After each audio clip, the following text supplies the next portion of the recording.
This is Jason Anderson, Chairman of the Killenly Town Council, and we are calling the special Town Council meeting to order. Today is Tuesday, January 2nd, and it is currently 7:02 p.m. For roll call purposes, all council members are in attendance. Ms. George is attending virtually, and Mr. Gambatista is absent with notification. We are now going to move on to item 3A, interviews of board commission applicants. Robert Lofquist is interested in being appointed as a regular member of the Conservation Commission. His term would run from March 1st, 2020 through February 28th of 2025. If I may, Yep. I just want to bring to the council's attention that Michael Montville, you are not going to be interviewing him. You recently interviewed him. He's a recent appointment, but he's requesting moving from regular to alternate, which would then allow for a regular member seating to be available. So you'll be considering that at your next week's meeting about his transition from regular to alternate. But he's not before you for interview because you recently interviewed him for appointment to that commission. Thank you. Please come forward. Just hit the button on it, make sure the green light's on.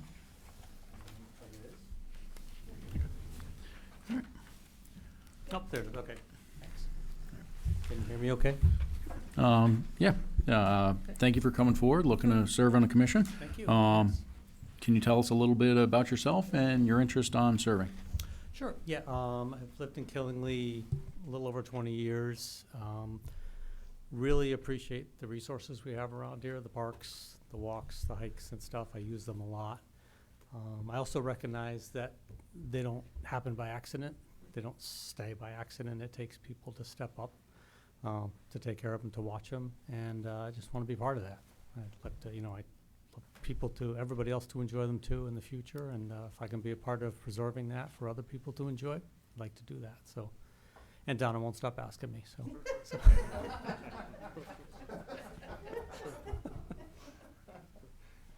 But no, I genuinely want to be a part of that, so I appreciate all the work she does. She's a tremendous role model, and I'd like to help out, so. Okay. Thank you. Sure. I will open up to council members. Any questions? Mr. Grandelsky. He's been attending the meetings and whatnot, and wants to jump right in, so we have to take advantage of that. And because we didn't have a meeting, he wanted to get on sooner, but we didn't have the interview meeting, so. But he's been already active. We gotta allow him to be a voting member now, so that's the next step. Okay. Thank you for coming forward. Absolutely. Thank you. Yeah, Donna can be quite the persuasive, she sits there snickering. That's a good thing, yes. They're lucky to have her. Any other comments? Actually, we're very lucky to have a lot of the members of our boards and commissions because they're very dedicated to the commissions they're on, so. That's a good point. Thank you so much for being willing, because there's nothing, frankly, I love walking. If I had more time, I'd spend more time in the woods, but yeah, I'm glad there's people that are interested in maintaining that. Any further comments? On behalf of the council, I want to say thank you for coming forward, looking to volunteer and serve the community. We will be voting on your appointment on next Tuesday. Okay. Thank you. Thank you. Next item up is 3B. Amy Sterling is seeking appointment to the Inland Wetlands and Watercourse Commission. There are currently 2 alternate vacancies. The alternate term runs for 2 years from September 1st through August 30th. What years? I'm looking at the agenda and it doesn't have years on that part. This year that it ends, my term would end this August. August of 2024. Okay, so it is that So one? it is the August of, yes. Okay. Now, are both alternate terms the same? Yes. Okay. All right, that was my question. Thank you. So the term would run from September 1st, 2022 through August 30th of 2024. Nope. Oh, it was Dawn, sorry. Thank you for coming. If you could, tell us a little bit about yourself and why you're seeking to serve on Inland Wetlands Watercourse. Well, water, I'm a defender of natural resources and the voiceless animals and beings among us, but water it's the life source. I won't live somewhere without running water, without access to water. And our water resources are so often compromised, as everyone knows. And it's something that I can do here at home to satisfy my urge to do something. And I have served on the Hampton and the Plainfield Inland Wetlands Commissions, so I'm somewhat familiar. I copied the materials so I can refamiliarize myself with them. Thank you. And Comments, questions from council?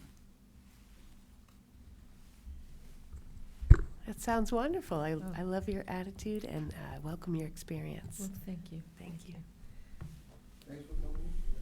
Oh, thanks, Appreciate all Ed. the help. We were having a hard time getting members, but it seems like we're getting the word out and people are coming forward. You know, your advertising paid off because it was when I was in this building that I saw the placard outside that talked about vacancies, so. You did a good job there. I'm glad you said that. I just, may I ask a question? Absolutely. I have some questions that I probably, aren't appropriate for here, like, where do I find this or that? And also, is there a training that is provided?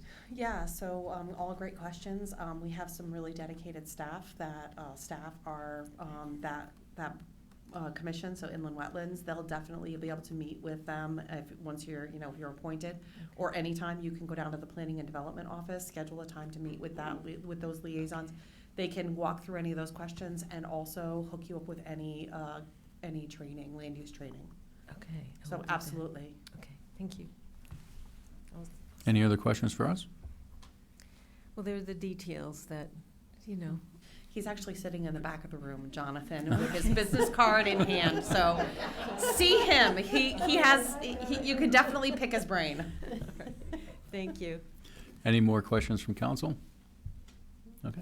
Seeing none, I want to say thank you for coming forward, looking to serve the community, We're very and we'll pleased. be Thanks. voting on your appointment next Tuesday. Okay, Thank you. Next item up is, we're moving past 3C. We're going to move on to 3D. Andrew Dana is seeking reappointment to the Water Pollution Control Authority. Mr. Dana is interested in being reappointed as a regular member of the WPCA. His term would run from November 1st, 2023 through October 30th, 2026.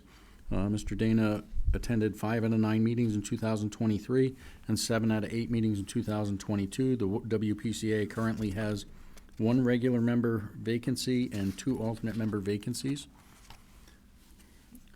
Welcome. Thank you. Can you tell us a little bit about your time on the WPCA so far and why you're looking to I just, continue? I always just want to be a part of the town and the community. My professional life, I, work in the piping industry on the commercial side. So I definitely have some knowledge when it comes to the WPCA. So just happy to be a part of the team. Obviously, we've transitioned quite a bit in the last few years from, having it be, currently being a town-run entity, which I think we all are happy now that we've got the right people in place. So hopefully we can continue to have best-in-class service out of our WPCA. Thank you. Questions, comments from council? Mr. Grandelsky. At the meetings, does participate, so that's what we want. We want people there, and we want participation, so Yeah. it's worked out. I'm not sure if I can't tell. Okay, that is. Thank you. Yeah, we appreciate his being there, and he gets involved, so that's what we need. Yeah, I do have some conflict with schedule, but that should be resolved come May of this year. Just going to likely change the dates. So that's been the reason of lack of participation. But once we get through these first few months, it should be back to regular attendance. Thank you.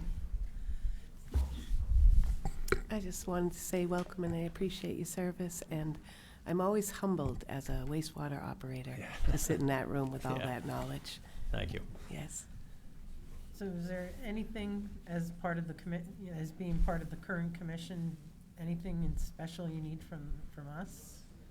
Not at this time, no. It's a Okay. good question. I don't have a good answer for you off the cuff. Thank you. Anything further for us? No. Okay. On behalf of the council, I want to thank you for the time you've served so far, and thank you for looking to continue your service to the community. We'll be voting on your reappointment next Tuesday. All right, thank you. Thank you. Yeah, thanks. Appreciate it. Next item up is 3E. Kevin Mahan, I apologize if I pronounce it wrong, is seeking reappointment to the Board of Rec.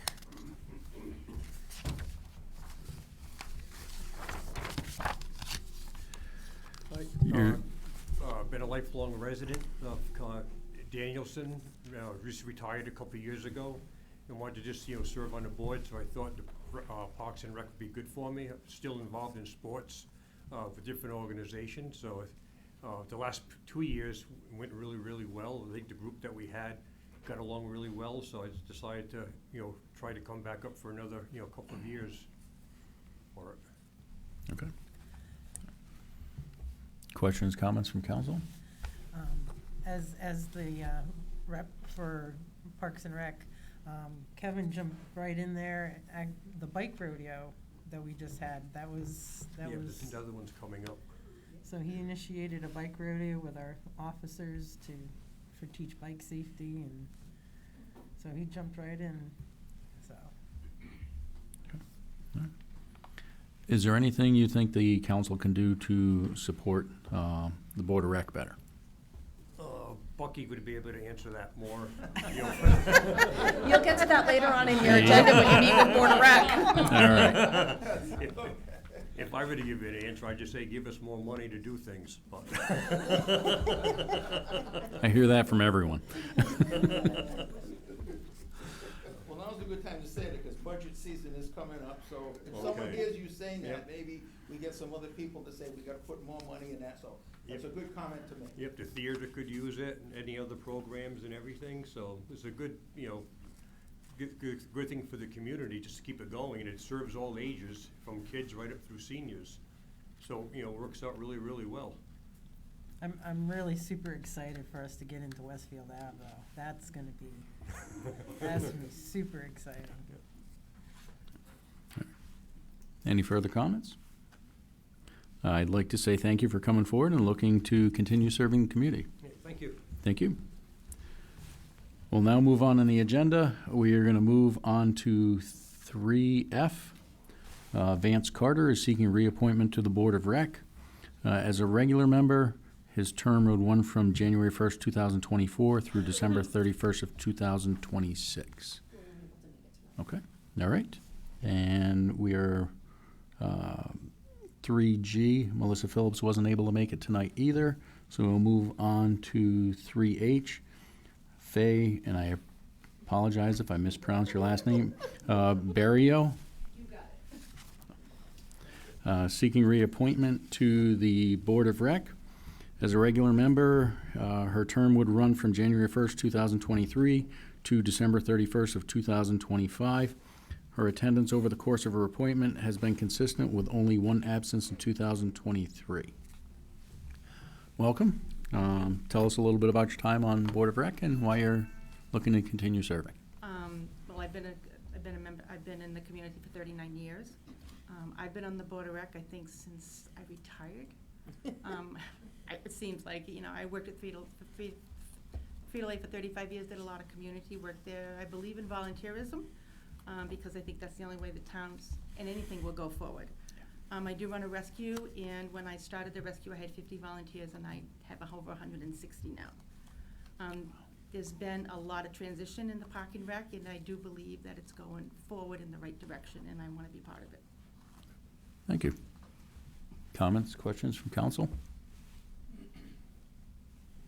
Faye's very active, you know, anytime we need volunteers for rec for different programs and stuff, she's always there. And I mean, as busy as my schedule is, I mean, I don't know how in the world she volunteered when she was working, because I think she's even busier now than when she was working. So she gives a lot back to our community. Thank you. Any further questions for us? No. Okay. We want to thank, on behalf of the go ahead, Ms. George. I know I'm squeaking through. I just want to say thank you to Faye for stepping up yet again. She does so much in this community. She's a complete asset. And thank you again for serving Killingly. Thank you. And on behalf of the whole council and the town, just want to thank you for your time served so far and looking to continue serving the community. And we'll be voting on your reappointment on next Tuesday. Thank you. Next up is 3I. Michael Huyuko is seeking reappointment to the Planning and Zoning Commission. As an alternate member, his term would run from January 1st, 2024 to December 31st, 2027. Mr. Huyuko's attendance over the course of his appointment has been consistent. He had no absences in 2023 and attended 11 out of 13 meetings in 2022. Currently, Planning and Zoning has 2 alternate member vacancies. Welcome. Can you tell us a little bit about your time so far and why you're seeking reappointment? Just to give back to the community, and it's been interesting meetings, to say the least. But it's an interesting board and commission, so. Okay. All right. Questions, comments from council? Ms. Barclay. So I think Mike has done an outstanding job as an alternate. He has had to step in and make quite a few difficult decisions for our town, and I think he's doing a great job. Thank you. You're welcome. And he also attended the planning academy, land use academy. Land use training. With a number of us then, so. Yeah. Yeah, I concur with Ula. He's an alternate, but he's been participating, has moved up to a regular member at quite a few meetings. So people think that an alternate, you don't get a chance to participate, but in this case, it's work. And we need those positions filled, and I'm glad he's there. And when he's on it, I think he's asking, when he's brought up, he's asking the right questions. So it's good. All right. Thank you. Yes, I just want to concur, Mike. I'm very much appreciate you there. Thank you. Thank you. Any further comments? On behalf of the council, I want to thank you for your interest and the fact you've already served and volunteered for the community. Do you have any other further questions for us? No. Okay. All right. We'll be voting on your reappointment next Tuesday. Thank you. Thank you.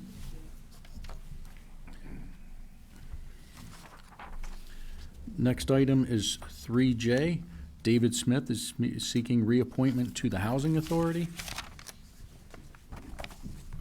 As a regular member, his term would run from January 1st, 2024 to December 31st, 2027. Mr. Smith's attendance over the course of his appointment has been consistent, with no absences since his appointment in 2019. The Housing Authority currently has 1 regular member vacancy. Good evening. Good evening. Welcome. I have to say, 4 years without a missed meeting is outstanding. And just want to definitely say thank you for your volunteering and being so active in the community. You're welcome. It's the Housing Authority is important, I think. I've become more enthusiastic about it than I did when I first asked to be on. I just felt, originally my thought was, I want to contribute. But the more I get engaged with it, and by the way, I'm currently the chairman, the more I see the importance of it, and I wish there was more units available. But Yeah. the waiting time is terrible. Yeah. But that's beyond you. Yeah. I would like, if I might, when the director, Carol Green, and I were last before you. We asked for more engagement from the town council, and you guys have done a great job helping us out. Ula comes almost every meeting. Her attendance is better than, well, you certainly expect. You have missed a meeting or two, but It's she's, usually because I'm at work. or Yeah, they would yeah. kind of been changed. and I think we've had more residents come to our meetings, which I'm really pleased with, because we need that kind of feedback. So, I'm enthused about it. I would like to continue doing it. Thank you. Comments? Thank you for serving on the commission. I think everybody works well with Carol. Oh, absolutely. I made the comment that anybody could do a good job. Charlie McCarthy could do a good job if they had Carol Green as the director to work with. I mean, that perfect attendance might have come from some massaging of the schedule for when I had a conflict.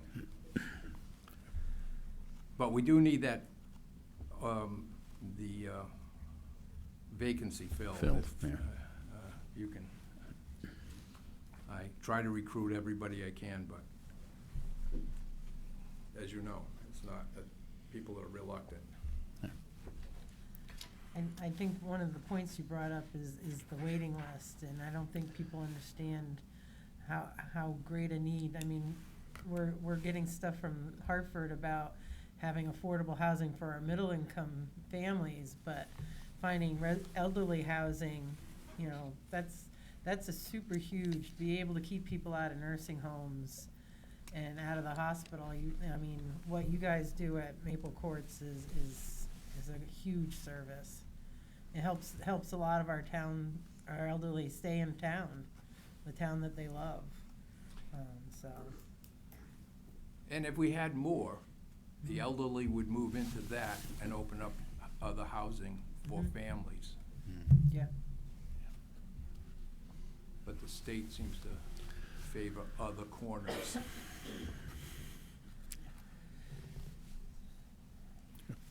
Mr. Gronowski. Well, I appreciate your participation, I guess we all do. It's run on such a shoestring budget over there. I mean, I'm glad we saw the foresight to increase the dollar amount for the elevator repair, so hopefully that can go on, and, cause you guys need all the grant monies. The rents just barely cover what's going on, so when you have these outstanding projects or problems, and that elevator is a non-stop. That thing is just, so I'm glad the council could help out in that regard, but I appreciate your service. And to update you on that, you've signed off on it. Yeah, the purchase orders have been issued on that for both the elevator repair and the HVAC units, the Mitsubishi units that need to go into the control room. So we'll be underway with that with that repair work, with that renovation work shortly, and it's come well within the budget of $150,000. So we'll wait until we get to the end to declare the final number, because as we know with every renovation, there are, sometimes surprises when you open things up. But so far, we're in really good shape. Yes. The time frame that Carol gave me was 8 weeks to get parts and 2 to 3 weeks to complete the project. So we're talking maybe 12 weeks, 10 to 12 weeks. And we will have to relocate 3 apartments, which we've already taken. Yeah, because the elevator will actually have to be down for a certain period of time while they do that renovation, and those individuals are they're mobility challenged, so they cannot.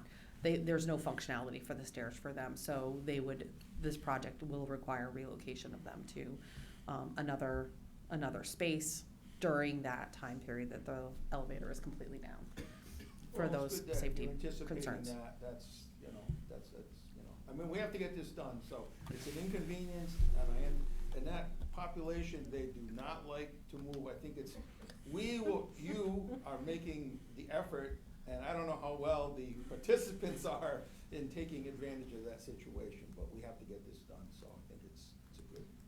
I will say, from what I've understood from Carol, the residents are very appreciative of being able to get this done. So even the 3 that have to move recognize the need for that. And, overall, there's not really any big challenges around that. We're just planning ahead, but it's been well received, so. Good job. I do have one question. As far as, have you run into any issues having enough members present for quorums for meetings? Again, Carol massages the schedule so that we haven't, we do have some degree of challenge. Mike, who's behind us, has some health issues, so it's been, so that leaves us 3, and those 3 have been very fluid in being able to make it. Okay. And their attendance matches mine. Okay. We have a great group, by the way. I mean, Yeah. really. The vice chair has experience as being a director of a housing authority, so, she's really, so it's a really good group. And Mike gives us insights as a resident. We have another one who's a nurse, and Ula, while the state law doesn't allow an associate or Liaison.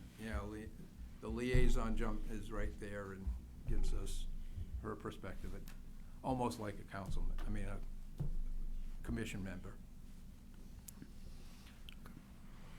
All right. Any further questions from council, comments? Do you have any other questions for us? I don't know if you heard about proposed project to upgrade Birchwood Terrace? I haven't, that will be going in their council packet, my manager's report. We'll be Okay. getting ready. I know Mary Brom completed that application. Okay, so you'll give them more detail than I I will. will. We've submitted the grant application for it. Okay. We'll see where we go, because Correct. as the chairman stated, a lot of the times the money goes to other parts of the state. As you indicated, sometimes the money goes to other parts of the state, but Favorite yes. corners? Yeah. All right. Well, thank you again for your time served on the commission and volunteering for the community and for seeking to continue with that. We'll be voting on your reappointment next Tuesday. Thank you so much. Thank you. We'll now move on in the agenda. Next item up is 3K. Michael Moran is seeking reappointment to the Housing Authority. As a regular member, his term would run from January 1st, 2024 to December 31st, 2027. In 2023, Mr. Moran attended 2 out of 10 meetings. In 2022, he attended 8 out of 9 meetings. And again, the Housing Authority currently has 1 regular member vacancy. Welcome. Thank you. Can you tell us a little bit about your time on the Housing Authority and why you're seeking reappointment? I've been at the Housing Authority, Killenly Housing Authority since 2012. And I don't know how long I've been a member now, 5 years, maybe close to it or something.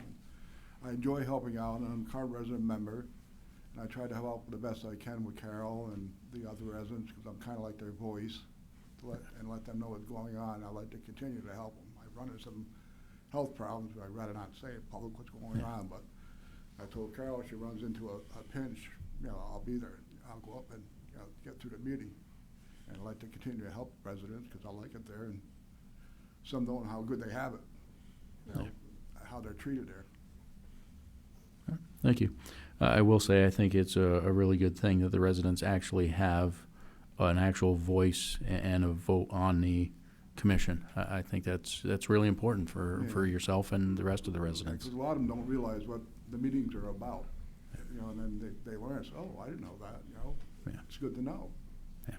So I try to tell them what's going on. Now you're in the big building? No, I'm in one of the small cottages way down the Okay. back. Matter Okay. of fact, my grandmother used to live 2 apartments over. I got spooky at nighttime, so, oh my God, I hope her ghost isn't coming out. I used to go out every Sunday and pick her up and bring her to my house in Dayville. I missed that. And that was when they first opened, so that was a while back. Questions, comments from council? I agree with Jason that it's nice to have a voice from somebody who lives in the cottages and pass the information on to the other residents. Thank you. Any other questions, comments? Do you have anything further for us? Nope. Okay. Nope. I help out with the landscaping too. I do all the weed whacking, the whole place, and, you know, because I know they're shorthanded and they do a lot of work. All right, we appreciate you volunteering for the community and everything you've done so far, and that you're looking to continue. Thank you. You're welcome. We'll be voting on your reappointment next Tuesday. Thank you. Thank you. We'll move on the agenda. Next item up is 3L. Lynn LaBerge is seeking reappointment as a regular member of the Zoning Board of Appeals. Her term would run from February 1st, 2023 through January 31st, 2028. Her attendance over the course of her appointment has been consistent with no absences. Currently, the Zoning Board of Appeals has 1 regular member vacancy and 3 alternate member vacancies. Welcome. Can you tell us a little bit about your time on the Zoning Board of Appeals and why you're seeking reappointment? Well, first, I think it's important to give back to your community, and in applications are never the same. You know, it's always different property, you know, different circumstances, and one thing I always make sure of, especially if somebody's adding an apartment with that, is that there's always parking, because I know it's hard for plowing and that to have to drive around cars, so I have put a couple people on the hot seat saying, okay, I want to see. And they did. And I had been a liaison to ZBA for 8 years, so I knew some of what went on before I got on the board. Okay. Questions, comments from council? Yeah, if Lynn sees a flaw, boy, oh boy, she definitely points it out. Glad you're still coming, you know, still engaged, you know. I miss you here, but, I miss you here, but, you know, you're still involved, that's what counts.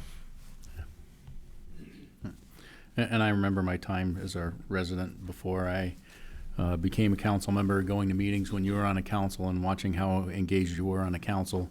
So I'm sure you're equally as engaged on the ZBA. So, any further comments from council? And the only thing we could really use is another person, because there's only 4 of us, and if one can't make it, I think we've had to cancel a couple of meetings. Okay.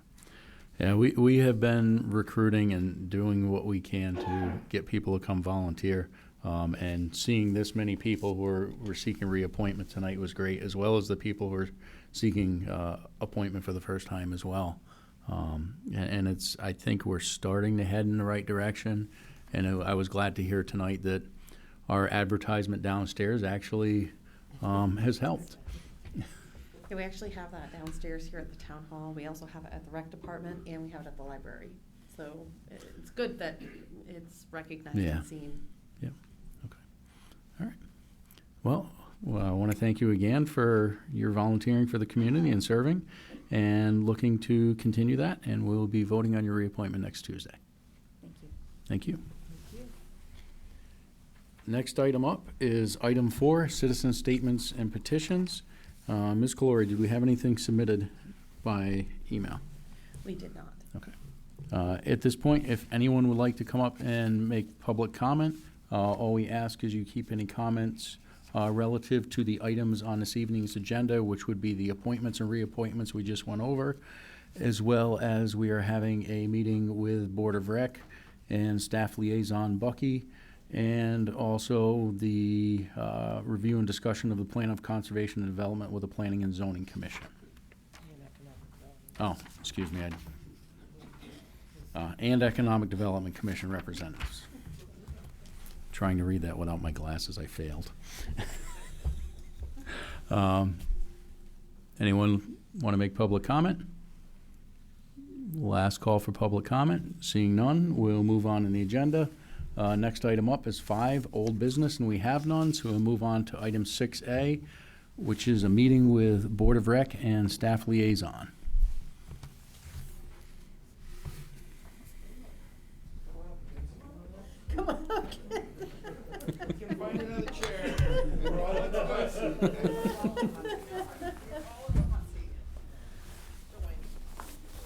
Yeah, I don't know. Ask away, ask away. Welcome. If you could just go over what's been going on with Board of Rec, what you see coming up in the pipeline as well. Sure. So, obviously, so far, we've had the luxury of having a full board. I think that's probably because people that join usually think it's about having fun and it's an enjoyable board, but as these people have seen, there is a lot of things that we need to go over and things that we need to make decisions on. And I've been excited with the group that I've worked with so far. Obviously, I'm in my second year here now as a director, and what I think we've seen a lot of now is participation in our programs. I think if you go to a lot of the special events, you're now seeing, like Kevin is now part of the bike rodeo. Faye has been part of Celebrate Killingly. Tammy is at all our events. We had Vance Carter, who's not here tonight, dressing up as Olaf in front of our office in a costume. So they've gone above and beyond just being members. They're actually now involved in our events. And Holly Blade's not here tonight, but obviously Holly probably, because of the type of work she does, puts in the most volunteer hours with the theater. She is our theater director, and we have shows coming up constantly. So I'm very excited about what we're moving forward. Actually moving forward with programs, and we still have some work to do. We're excited about getting to Westfield. That's the other big thing that we're looking forward to. The only thing that I'm asking, and I talked to Mary about this today, was just if we could try to get together with getting a liaison from the school board to try to be at our meetings. I think it's important because of the amount of programming that we do outside of just the building. We're in all the schools. And so I like to get feedback. It's hard for me to get feedback from the school system if something's happening or if we're doing something wrong or some, I want to know so that we can fix those types of things. And I want to be able to give feedback through our liaison at the board meetings so that we can work together. Ms. Clory, have you reached out to the superintendent or the Board of Ed regarding that? Yeah, we have previously. We'll continue to do so. And, maybe the Board of Ed liaison that the town council has, may be able to bring that up at one of the board meetings. Again, they have a newly seated Board of Ed, so they're redoing their liaisons as well. So okay. that perhaps might be able to be an opportunity. Okay. That might be nice for one of the student representatives too. It's supposed to be a Board of Ed member. Yes, yeah. Just passing information back and forth, I thought. Yeah, no, for the Board of Recreation, it's actually a Board of Education or liaison. So just like the town council has liaison. And on this board, the town council liaison is actually a voting member. And the Board of Education liaison to the Board of Rec is a voting member. So it does need to be a member of that specific board for that purpose. Okay, I hear you. Yeah, it still might be a nice thing for It them would be to great. go. Oh, I agree. It would be nice to hear from the students. Yeah. Yep. All right. If you could pass that on, that would be great. Thank you. Make sure I understand. So is that separate from our liaison? Yes, Like they it pick a was- special liaison? Yeah, they would have a liaison as the Board of Ed Have has. they a- had one in the past? Yes. Previously in the past they have, more recently they haven't had anyone attending, so maybe that's gonna change with their new, configuration of liaisons. It may just have been a challenge, but you guys meet quarterly. Yeah, every other month, so six times a year. So, and at first, when I first came, I thought maybe we should be meeting monthly, but because we are so busy and we have so much going on, I think the every other month actually works for us and works for the board itself. All right, thank you. Budget-wise, is there I mean, we're coming up to that, I mean, the reason I bring that up, I was going by Cat Hollow quite a bit the last week, and a few people, I kind of mentioned going by Dog Hill Road or Cat Hollow, and they were looking, throwing out. It needs some work, but we don't have the maintenance personnel, so I don't know how we can advocate to do something in that regard. Well, I have a feeling that's gonna be a decision package that he's gonna put before me, is adding. yeah, especially Adding a parks full-time. adding another person's going to help, but do understand when we move to Westfield, we're taking over that entire complex. That is, Right, so, I mean, that is probably more than one person, even though we hope to get one person. But if you add in the summertime, the two seasonals that we put on, for the 20 or so weeks that we have them, that would give us a crew of 5. But I mean, we do cover, we're gonna be taking care of the new police station on Soap Street as well. It's minor, but it's minimal, but. Administrative building, The not administra- station. Yeah, right. Administrative building, sorry. But again, it's added work to what we've already have. So, we could always use, obviously, more staff. But we'll make it work. Well, maybe if it would be, again, to get someone, they will talk to me on occasion, but no one wants to come to the podium and say, can you do a little something here, a little bit there? How does that, or go to your meetings? They don't want to, I don't know, they will use the facilities that we have. Yeah. They're thankful for it, but. Believe it or not,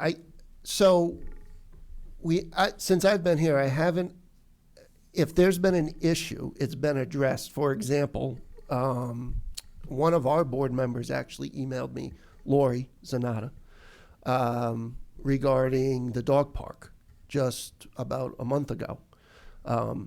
Because the heavy rains that we had gotten had washed out a lot of areas down there. And so I had mentioned to our parks crew, is there any way we can get some wood chips down there? Well, it was within a week or so, and they were down there, but it still needs more work. And in fact, I had met with my parks guy today, Bruno, and we talked about the fact that we still have more improvements to make just with, it wasn't a complaint, but it was a concern. That's where I'm getting. It's not a yeah. complaint, it's It's how do we improve? Yeah, I look at it as how can we make the right, park right. look better Yeah. or improve. And same, I probably speak more with Donna regarding Cat Hollow for improvements than I do with my parks guys.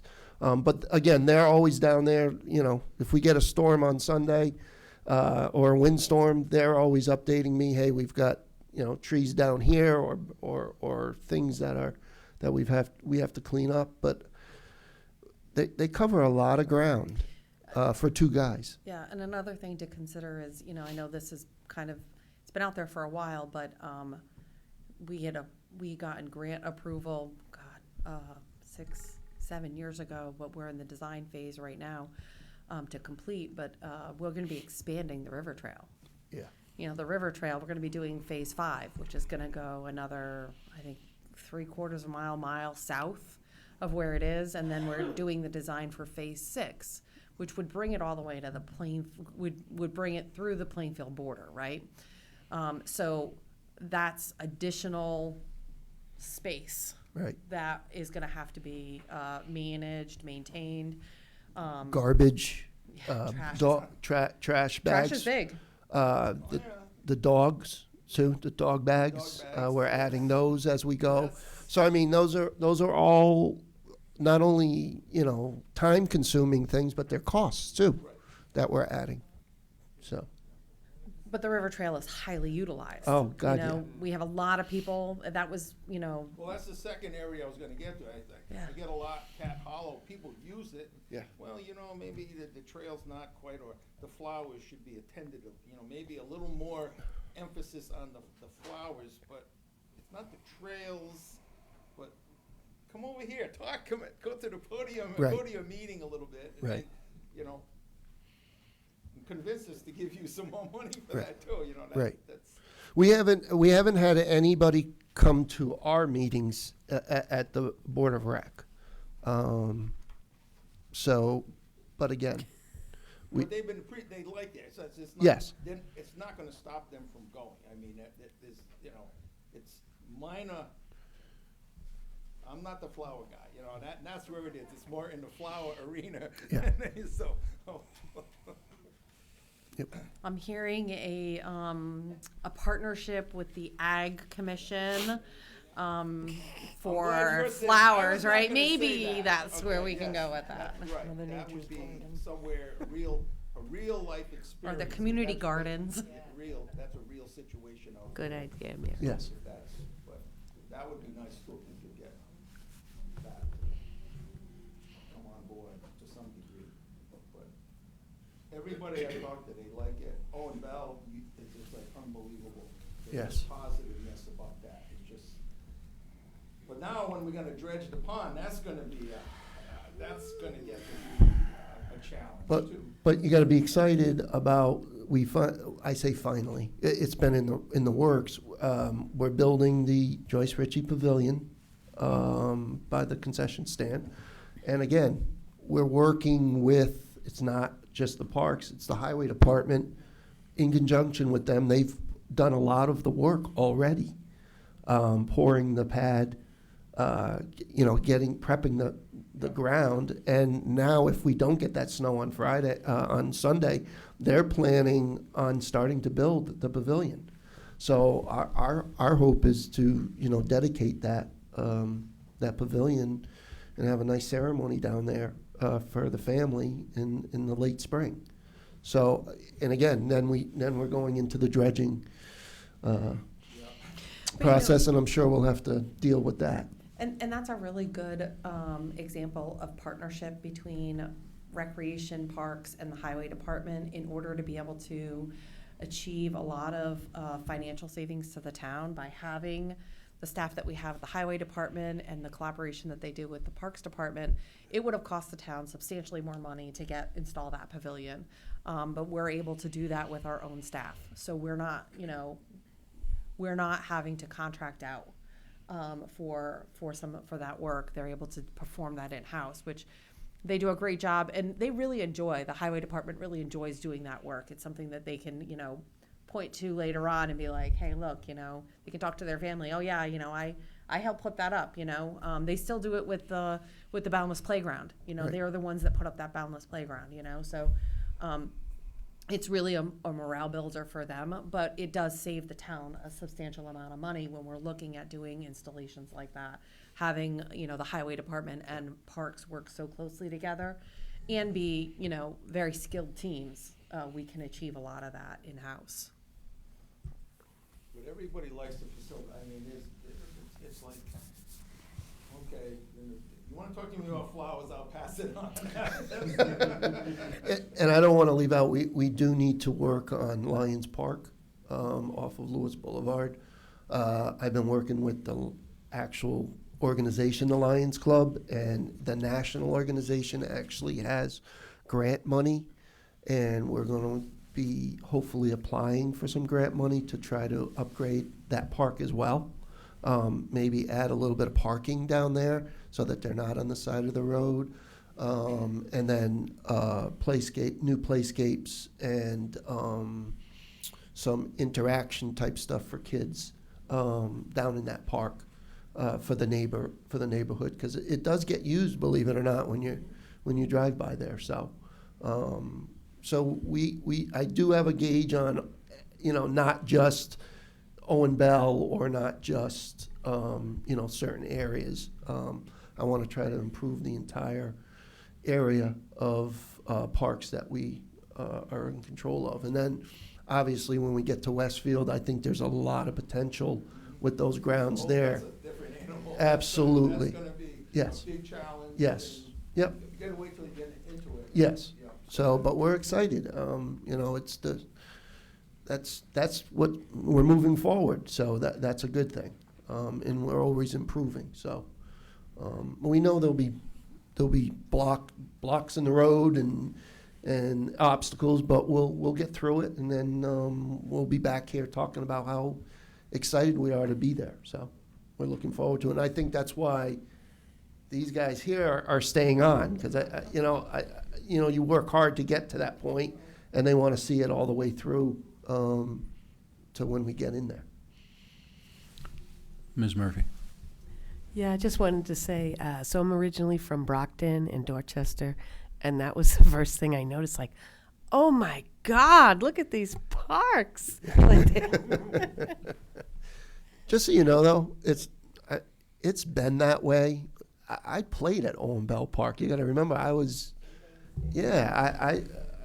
played on that baseball field. So as a kid, so that park has always been. Now, don't get me wrong. There was no Land of Oz when I played.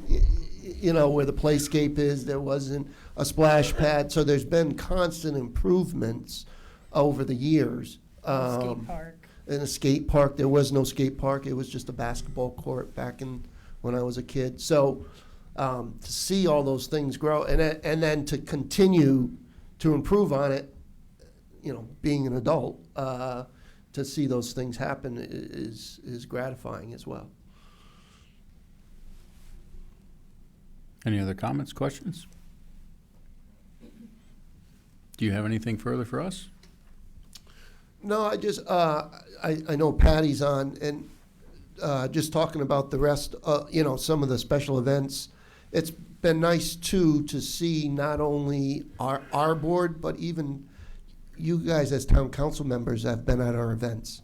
And been, whether it's you're involved with another group or you're involved, it just means that you're happy to be within the community and being part of it. And so it makes our job not only easier, but you want to do more. We want to improve more, so that everybody can enjoy it. And Spooktacular, I think, was very successful as a special event. One of the things we want to get something big in the springtime. It's not going to happen this spring, but we're working on it. I just want you to know that Spooktacular event.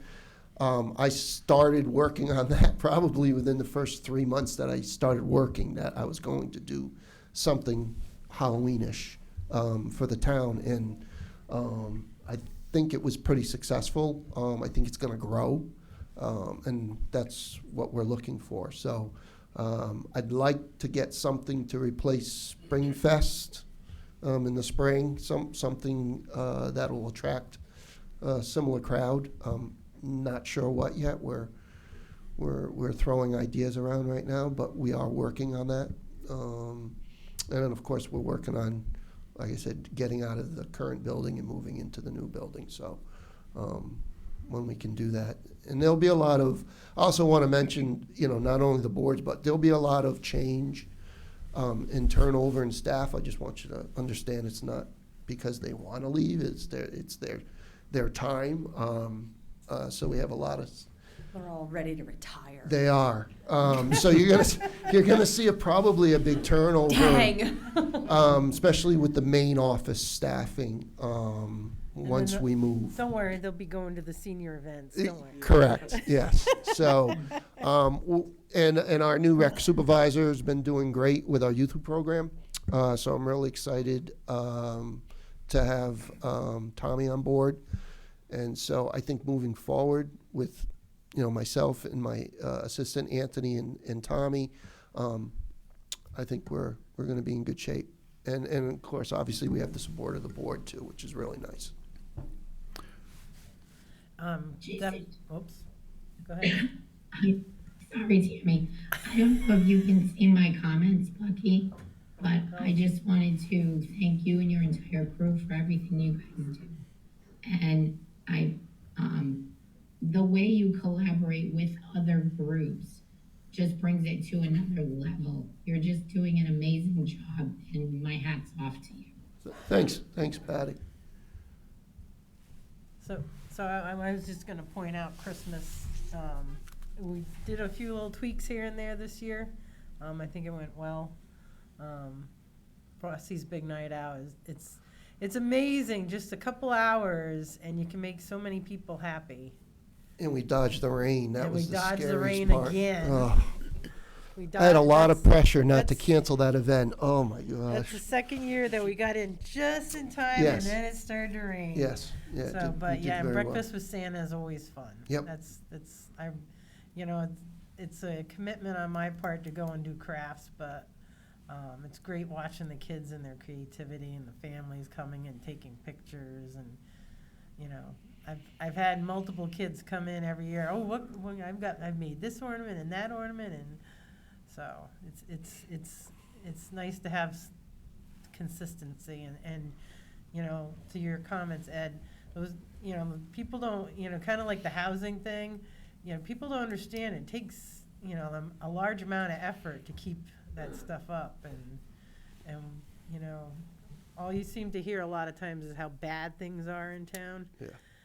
And all this is bad and that is bad, but we've got probably some of the best elderly housing in the area, the largest amount of elderly housing in the area, I think, and we've got some of the best parks. So, and we do everything from birth to the grave, really. Yes. The rec department, you could be 9 days to 99 and there's something for you to do, so. Thank you. Thank you. I just got one question.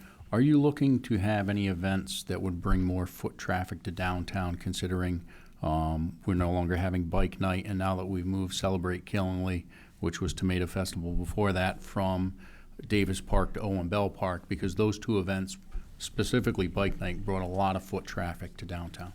So if I can, just Celebrate Killingly got moved to Owen Bell Park this year because of the anticipated renovation that we were gonna be under with Reynolds Street. And we thought it was gonna be too congested. So that timing of that, we ended up not having, but once you set that to be at Owen Bell and start communicating that in a public forum and advertising it, you don't switch it, because you're gonna end up losing a whole bunch of people. So I don't know that we'll keep Celebrate Killingly at Owen Bell Park. That will likely come back to Davis. But it's just that the timing with the Reynolds Street project and the kickoff of that, we thought it was gonna be too impactful. Because we would use all of Reynolds Street, and to have large equipment in that during that event would just not have made it feasible. So that was really the Celebrate Killingly.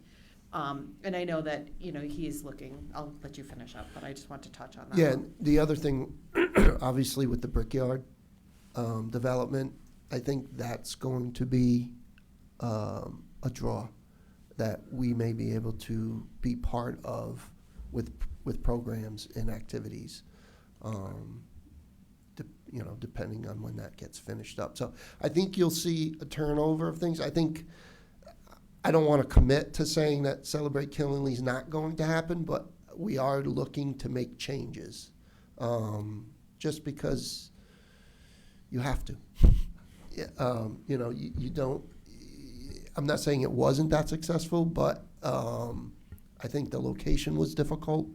Owen Bell is tough to get foot traffic from across. That was a little challenging, but going back to the Brickyard, I think that's going to be something we need to focus on, getting areas down. Even with Spooktacular, as successful as it was, there's still that part of me inside that's like, why aren't there more people down near Commerce? Why aren't there more people? Because I just think we can expand on that. And I think you might see more of that because it seemed to be very successful this year, even though it was the first year. I think the parade itself is going to be a lot bigger next year. I have a lot of people that are already trying to, hey, I want to be in it, hey, I want to be in it type of stuff that weren't in it this year. So And we had 50 entries for our first year, so, you know, so I'm excited about that. But we want to definitely focus on Main Street when the Brickyard is completed. Okay, glad to hear that. I think going along with that, the Brickyard, you could easily move stuff that right now seems packed into Davis Park, would be able to move into the Brickyard area. Right. And there's plenty of parking in those parking lots, Yes. so. Yes. And we also, when we move into Westfield, we think that those grounds there have potential for different activities that we can do, not just sports. So. And you're bringing up parking, and that seems to be a issue in a lot of places, you know. Owen Bell, we're using it across the street as our parking lot, and that's a nightmare getting across. Even with the lights, it's still tough. Cat Hollow, the other day when I by, I don't think that any more cars could park on that road. They were on Dog Hill. Yeah. But unless we maybe open that road, I don't know what we can do, maybe, but overall, everybody likes, I don't want to deter someone, you know. I Right. don't want them to drive away. But Right. But it's a good problem to have if people are coming. right, they are all Then- they like what they see. Right. And they want to go back. Right.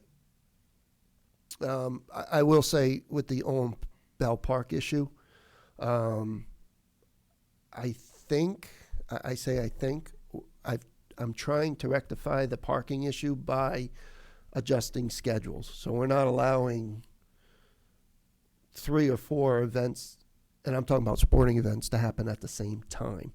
And I've been in contact with the athletic director at the school so that they're scheduling those games.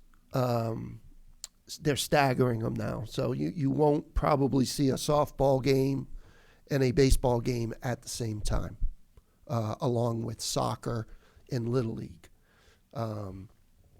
just because of the issues we've had with parking. So I've worked with Jim Lackner on that, and I've been in contact, obviously, with Little League and John Peters from soccer, who's in charge of the soccer league. So, and when the dredging starts, that won't be an issue actually, because that's going to be offline for a while. So. Yeah. You know, people like what our programs are, so step it up a little or whatever, but it's been good. Yeah. Thank you. I don't see, you know, like I said, flowers, that's what they're looking at Cat Hall. So I might as well bring it forward, but that's a nice, I guess that would be a nice problem. We could find someone that wants to volunteer to, you know, go into horticulture or something, it would be a good program there. Whatever. Any further comments? Do you have anything further for us? Okay. All right. Thank you for coming, and thank you for all the information you passed on to us.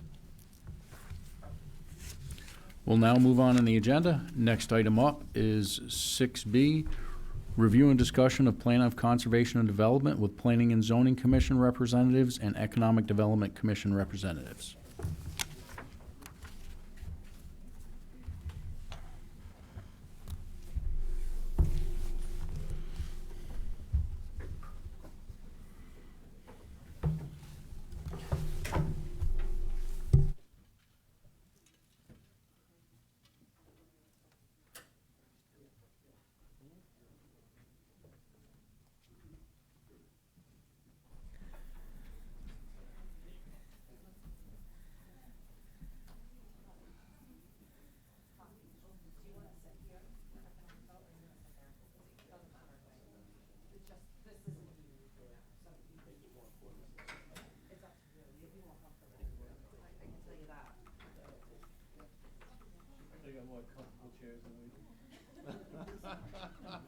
I have an extra one over there. You want to roll it over for you? Another chair, we've got one here too. Oh, and there's another one right here. We can get your own comfy chair. We'll only use one mic, because that mic. Good evening. Jason had to step away, so Okay. how are you guys all doing? We're doing good. As you know, you've got a packet, and we're trying to get the computer to Run our program, there it is. I see the front of it. Put a pretty little bow on the cover. So I just want to kind of start off just a little bit. So the council has been kind of talking about different visioning ideas and things like that. So we've talked about this in the past. The council has talked about doing this in the past of just reviewing kind of what's the status of our POCD, where are we? So the Plan of Conservation and Development is a 10-year program or 10-year plan. It was adopted by the town council in May of 2020, and then filed to the state. But with that, there's a number of action items, short-term, mid-term, long-term items, for really not just planning and zoning or economic development, but for the entire town. Council, town manager, there's a lot of action items in there. And I don't recall ever having this group or these groups really sit down together and talk through where we are during Plan of Conservation and Development. So I did ask for Anne Marie and the staff to kind of pull together some initial points of how was it even developed. I know we've talked through that before, but just to kind of highlight for those that may not be familiar with that. And then kind of let's talk about where we are, so that way, everybody can have the give and take. Really the biggest of the two agencies that probably dive into the Plan of Conservation and Development the most is our land use planning and zoning, but also economic development in their evaluations as well. So that's why those two bodies are before you versus what I would say the kitchen sink of boards and commissions, because really everybody has a hand in the Plan of Conservation and Development. So it's not just limited to these two, but I would say that these two commissions have probably the most identifiable action items within the Plan of Conservation and Development outside of the town council and the legislative body in the town as a whole. So that's really why these two groups are before you with this. So I'll let Anne Marie kind of take it from here. I just kind of wanted to kind of set that table. I'm going to go with Mary's description of it. It is a kitchen sink. Everything gets put into it eventually, and everybody has a part in it. That's why you also see the planner here, Jonathan Blake. You see our natural resource officer here, Allison Brady. You see various members of our planning and planning and development. And I also asked, because Lynn LaBerge was here for historical, if you want to talk about anything with the historical. She said she'd stay if you had any questions with that. Because basically, first off, next slide, please.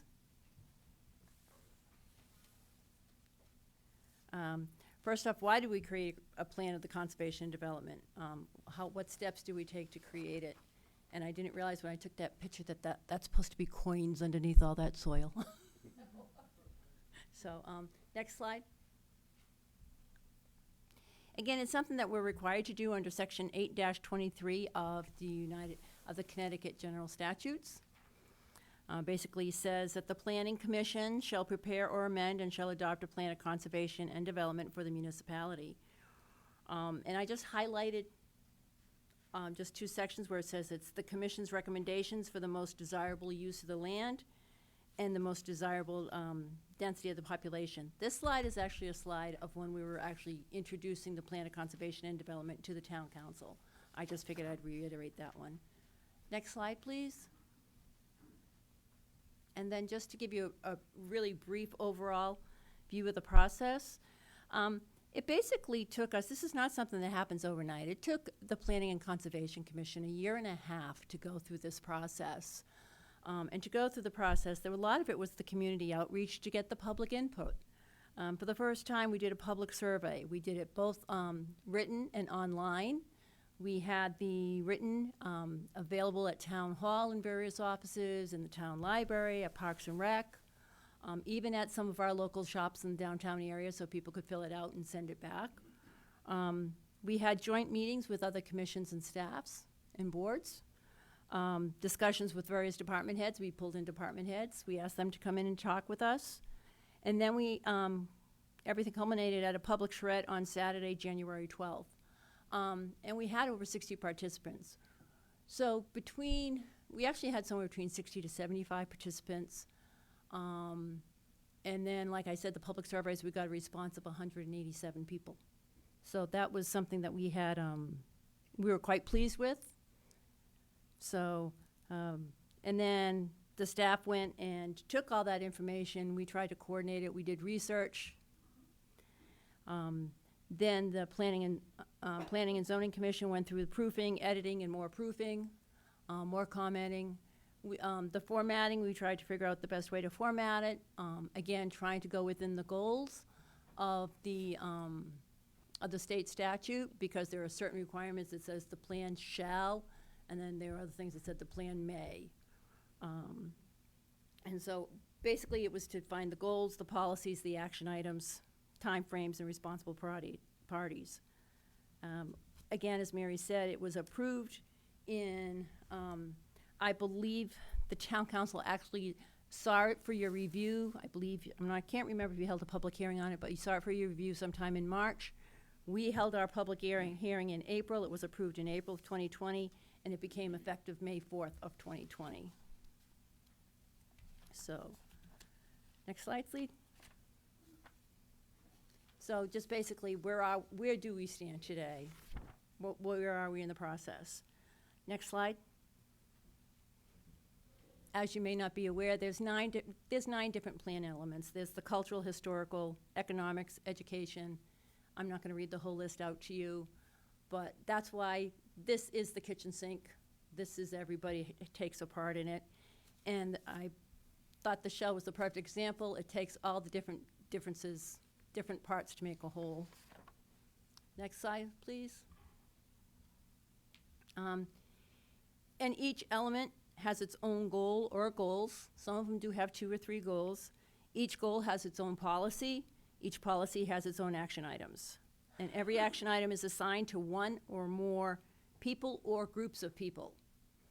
And each action item has its own time frame. And we went for a short term, which was 1 to 3, medium, 4 to 6, long, 7 to 9, or ongoing.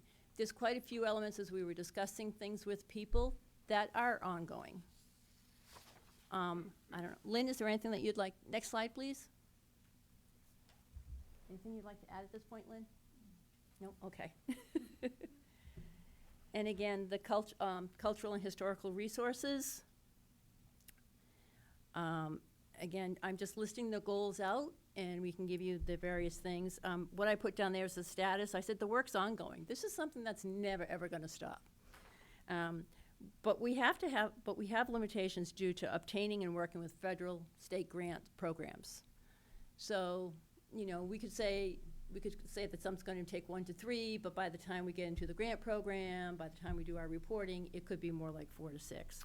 Well, so an example of a ongoing action item is what Jill's been working on with documenting the Laotian culture and, you know, how they settled here and the integration within our community, and really seeing them, you know, come through our educational system and into, you know, productive business owners within town and stuff like that. So that's part of this, and that was a grant that was received to be able to document so we're trying to actively document what is our collective history.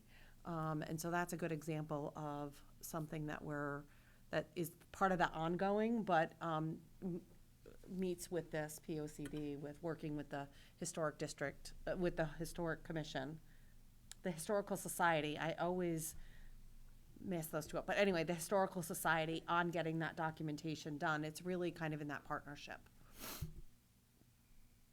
Next slide, please.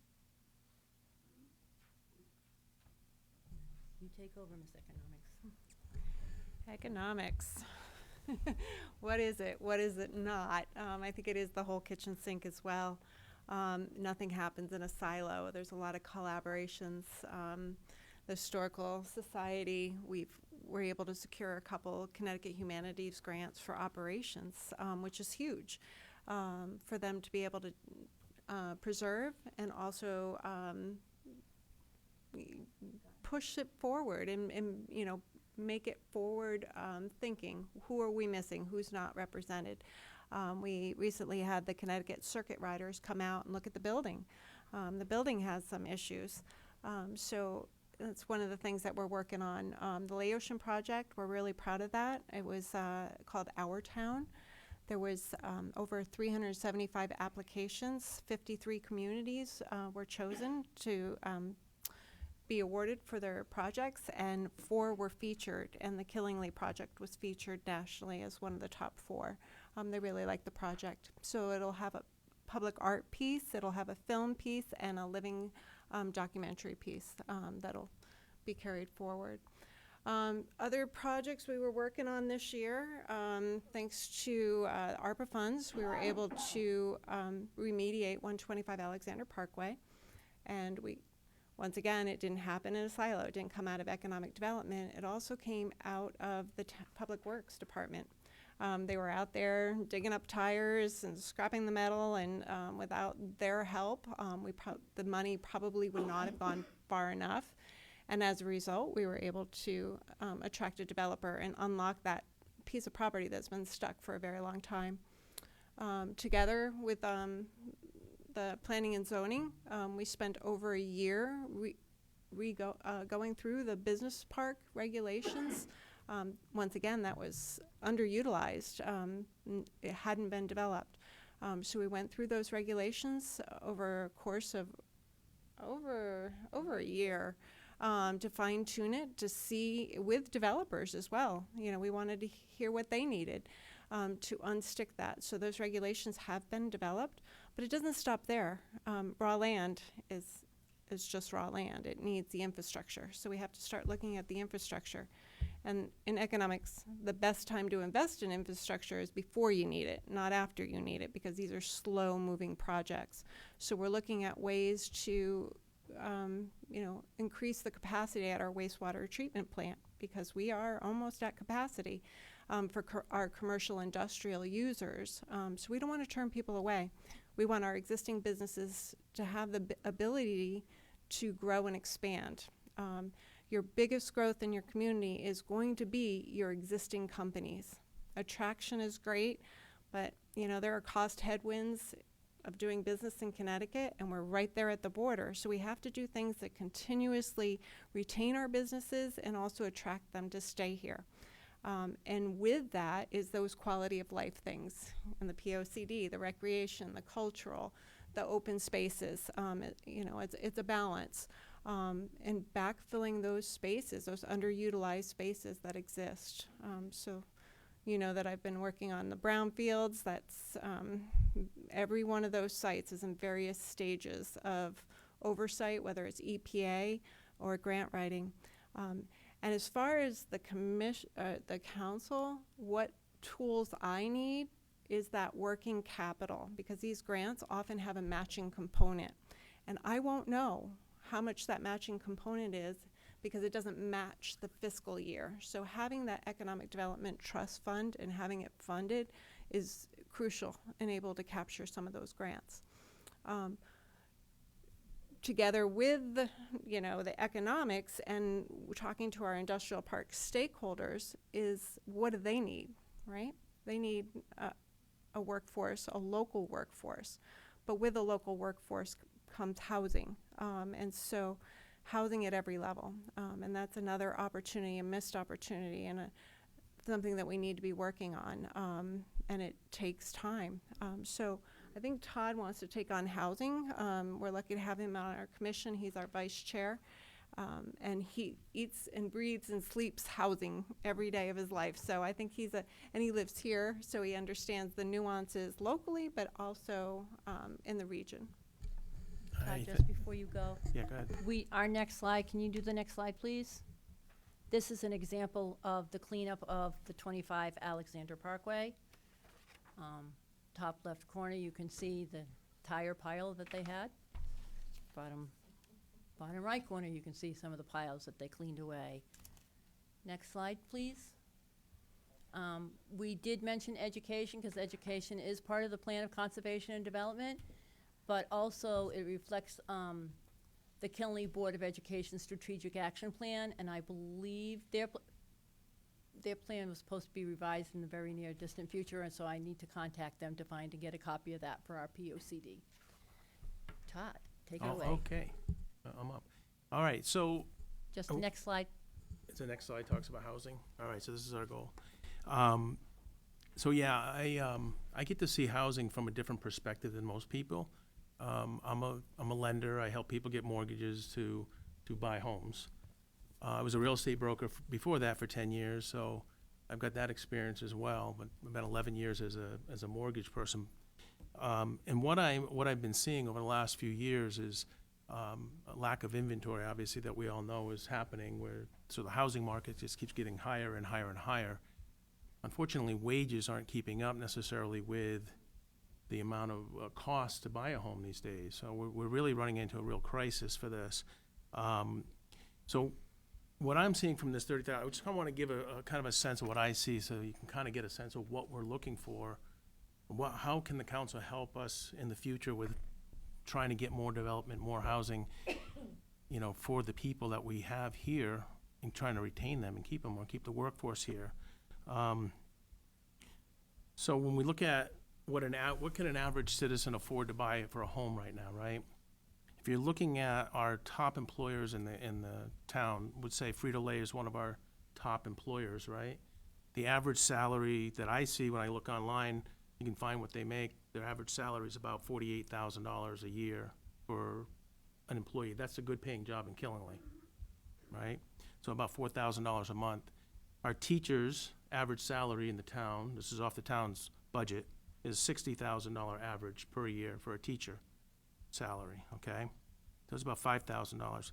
The area median income in Killingly is $115,600. So that's your household income, median income. So some people are making good money, some people are making less. That's the middle of the road. In the town of Killingly right now, if you go pull up Zillow's website, you'll see that there are 34 properties for sale total. Of those 34, 14 of those are land, okay, undeveloped. At least 20 properties that are for sale. The lowest priced property in the town is $62,500. It's a 600 square foot mobile home in Conrad Park. Yep. All right. The next one is $174,000, and they go the 175 is a 588 square foot single wide mobile home. Okay, that's $175,000. The next house that's on this, on there is a $269,900 house. That's the most reasonable house that can be a single income household person can go out and try to find right now and live in. So I want to put that in perspective though. What does that mean? If you're earning a teacher's salary right now, which is a profession that requires a master's degree at minimum, that's not somebody that I would consider a person that shouldn't own a home. Somebody that's worked really hard to get a good education. For them to be able to afford a home at a $60,000 a year salary, what they can afford in this market right now is a $150,000 home. If you go figure in their taxes, their insurance, their principal and interest with everything that's involved, if you're going to keep it at what the standard of a good affordable housing number is, which is 29% of your gross income, of your annual gross income, then you should only be able to be buying a $150,000 house. Anybody want to buy a $150,000 house here in Killingly? Because they're for sale in Conrad Park and a mobile home, but you're not getting a really nice home. So teachers are not being able to afford homes right now. That's a problem for our town. We need to retain these kind of people. And our workforce from Frito-Lay, those are important people. On dual income, if they're both, now you have two professionals working, making that kind of income, they can afford about a $320,000 house and keep within those 29-41 ratios. Yes, we can push ratios and give people loans on much higher thresholds, but if we're pushing people to the top end of their ratios at 45, they're not spending money on chips for Frito-Lay or anything else that you want to spend money on for discretionary income that you don't have. You're not even able to maintain your home. So Lowe's isn't getting the money for people out there to repair their homes. They're just getting enough money to survive and keep a roof over their head. Supply and demand drives value. The more supply we have of homes, the better the prices will stay within reason for people. So I just want people to think about the bigger picture when we're talking about affordable housing. It's not affordable for people who can't afford it. It's affordable for people who should be able to afford a home. So we need to keep that in mind when we're thinking about new homes in this area and what we can do to help that supply. So, any questions on that? Thank you for putting it in that perspective with regards to wages, because I didn't necessarily have that in my head with regards to the average teacher salary versus even just a two-person. I mean, I know what I pay, and I know my son has a home here in town, and I know he struggles tremendously, especially when his first company went out of business, and he had to find alternative employment. It is a struggle, and so. I am It's good watching, to understand I'm that. physically doing a loan for a teacher right now who works in Groton. And she has $200,000 in student debt, and she cannot afford to buy a home for herself right now. And that's not fair. She should be able to afford it. So I know we can't solve all the problems because of this, but if there's things we can do to improve the housing in the area, that would help. Mm-hmm. Do you have any information on rentals by any chance? On rentals? Yeah. I don't have a lot of that, but I do know there's also a lack, the same thing, it's a lack of inventory even for that, so that's a struggle. Renting is expensive right now too. So Doug, without over, I don't wanna say overpopulating, but I guess overpopulating with the housing market and a large influx of apartment houses and real estate, I mean, even if you did that, I don't think you're gonna break that barrier, because it's just gonna be more of a market for other out-of-towners. You know what I mean? Which I think what I'm asking is, I don't think there's anything that you could do to make the rents go down or the housing market more Well, affordability. Supply and demand drives value. Right, that's what I'm Simple saying. as that. The more houses you put up, it's still gonna be just a fraction. The housing market has such a drain on it right now that, you know, what could you possibly do Well- to actually decrease the value? I think that's the question, right? Of Right, that's what what can I'm just the curious. town do, and, you know, what can the town do to help developing, you know, allowing more development of housing that is affordable for the workforce, right? For the people that live here and work here. I know there are a lot of people living together now in households, you know, family, generational, like, you know, parents who living with their kids who are adults, you know, to survive, you know, to pay their bills. And the only reason I even actually moved back to Killingly is my parents were nice enough to sell me their house at a good price, right? I mean, not everybody has that opportunity. You know, the workforce here, when I actually left Killingly because I couldn't afford to live here when I was younger. I ended up leaving and going away and coming back. And it's just not very affordable with the type of the jobs we have available here for most people, So right? should we be looking to bring in more industry that are paying better than a living wage? That would be great Instead of- if we could instead of, attract that. You know, instead of posturing for low wage and more job opportunities at a lower wage. I'm with you on that, but we're a rural community, and I think Killingly always has been, and we have kind of a blue-collar kind of a workforce. That's what we have. And I think they're good people, right? We're all from this area, and we're good, we're smart, and we like to work hard. But it's just what we have right now. And if we can ever change that and bring in a big, you know, white-collar group of people that make lots of money, great, but I don't know that's gonna happen anytime soon.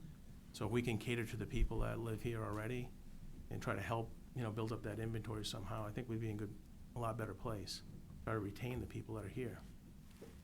You know, I'm going back to one of the comments that the chairman of the Housing Authority said.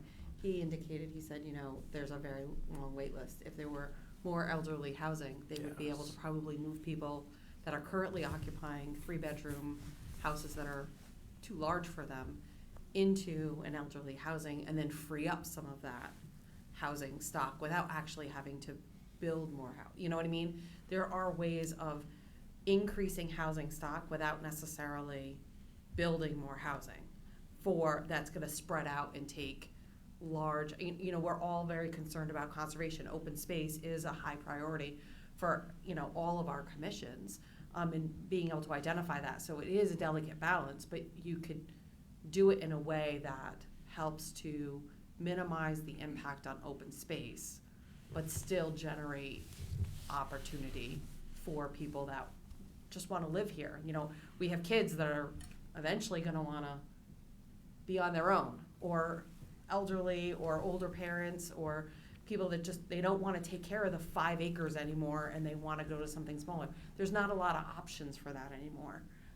And so is there a way to manage that and still keep the rural characteristics and still keep the open space? And, I remember one time, I think Patty had mentioned that, concentration of development is actually more beneficial.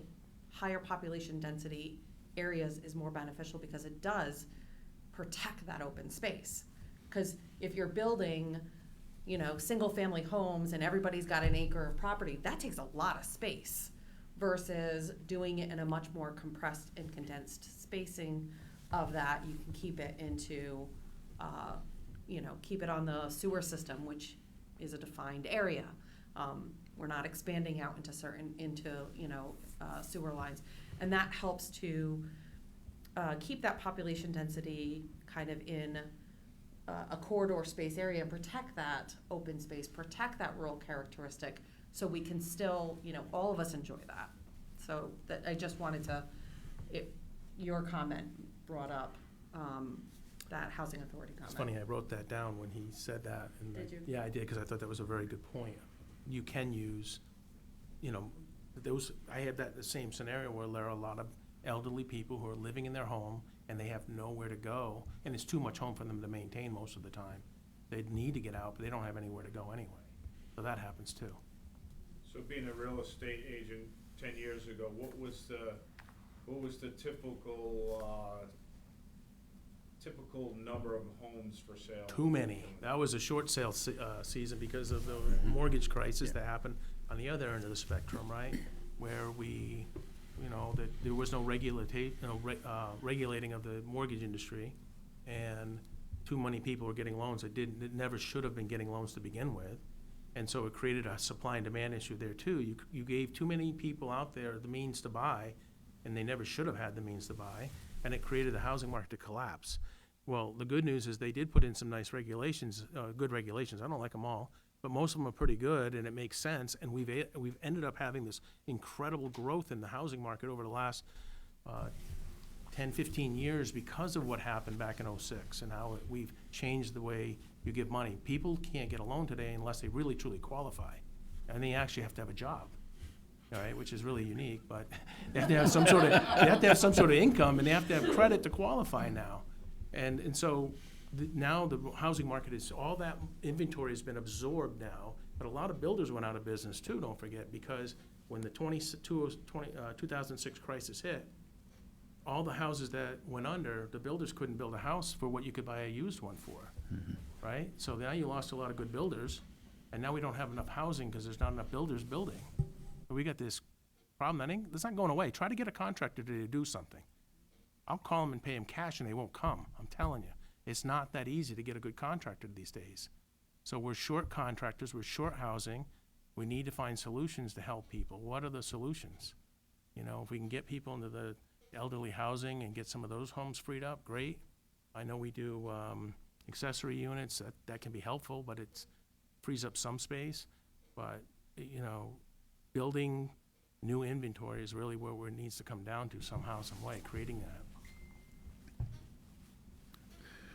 I think the key thing is use of the brownfields we have. I know that's been talked about, and if that is something we could use for housing, it would be huge. I mean, it was really sad to see what happened with Blueville Mill. I had high hopes for that, and having grown up in the Taffel Norwich area and seeing what they've done down there, and I know I brought this up before, whether it be Panema Mills, Thermos on the Thames, Fall Mills as well, to see the older mills getting revitalized for housing was huge for Norwich. And if I know we've lost Blueville, but the properties still exist, and if we could get housing in there, I think it would be huge, especially Prim would be a prime location because of proximity to the industrial park. And it's unfortunately the speed at which that's getting cleaned up has been a huge hindrance with anything going on with that. I just wanted to, Patty has typed a message in the chat, and I know that she has laryngitis, so I figured it might be easier for me to read it to everyone instead of trying to have her speak it. So we have to take into account the infrastructure we already have in place. We want to utilize our empty spaces, convert older buildings into housing where feasible. And it's important, as Mary mentioned, I said before, we must protect our open spaces. I am all for additional housing, but I feel in this volatile market, it's difficult to define how we do that. Our objective should be, as it's being concentrating on Brownsfields and working to increase our elderly housing to open up those large homes for families, and it will trickle down to available rentals. It's a system of planning that has to coincide. Hope that makes sense. You know, just to reiterate what you're talking about the mills, under the, planning and zoning had been already trying to look forward to, think forward when we did the mud regulations, and under the mud regulations, we were hoping to regenerate, rejuvenate the existing mills like you were just speaking to. But along with that came the vacant land that was we figured as a carrot, where they could come in and have new housing that would go along with it. So Bailey Hill Road, I think there's 144 units that were approved way back when that still sits there, and it's still, to me, it's an asset that could help justify some of the cost of cleaning up that brownfield. And the same thing goes for Blueville. Blueville, we got one townhouse, I guess, that's still there, but there was 7 other buildings that were planned for that, and those other 7 buildings obviously never built, but they're in the plans. So as part of the brownfield trying to get assets for that, there are other assets that are included there, as I see it, and we've been trying to work forward to get to that, that would help benefit. Can I give a quick 101 brownfield housing? So if they were easy, they would be done. It takes many different variables. To do a unit in a mill redevelopment, it's about $250,000 for a 600 square foot unit. And so the capital stack, you have to get creative. It will involve state and federal historic tax credits if the structure's still there or the majority of it's still there. We missed that opportunity with the fire. So that could offset the price of a mill redevelopment about 30% of the project. So that's one layer of the capital stack. The more the town can get involved in the pre-planning so that a developer knows what they're buying. They're not going to put good money into something that they don't know. So the farther we can take a project in identifying the unknowns or even the remediation, and that's where the EPA and the state of Connecticut grants come in, and a lot of those are matching. But the cost per square foot just keeps getting higher and higher with labor costs and construction costs. And then attracting a developer who has capacity and understands these projects. Then you look at the infrastructure. Is the infrastructure adequate for that project? And that's where some creative grant writing gets involved. So for example, with the Blueville Mill, that could have improved all of the infrastructure in that neighborhood with that planning grant that went with that mill. So as Mary knows, there's every one of those mill sites, we have some level of action from behind the scenes, but they're heavy lifts, and everyone shares in the lift. And people say, well, why should someone why should the taxpayer share in that lift? Well, they're missing out on the opportunities for housing and growing the grand list to reduce the taxes. And then with some of that funding comes the word affordable housing, and somewhere along the line, affordable housing became a dirty word. We all have that model of, economic sorting of the 1970s, That's not what affordable housing is anymore. The people that need affordable housing the most are fixed income retirees and college, people who have gone to college and are laden with college debt. Those are our biggest demographics that need those housing.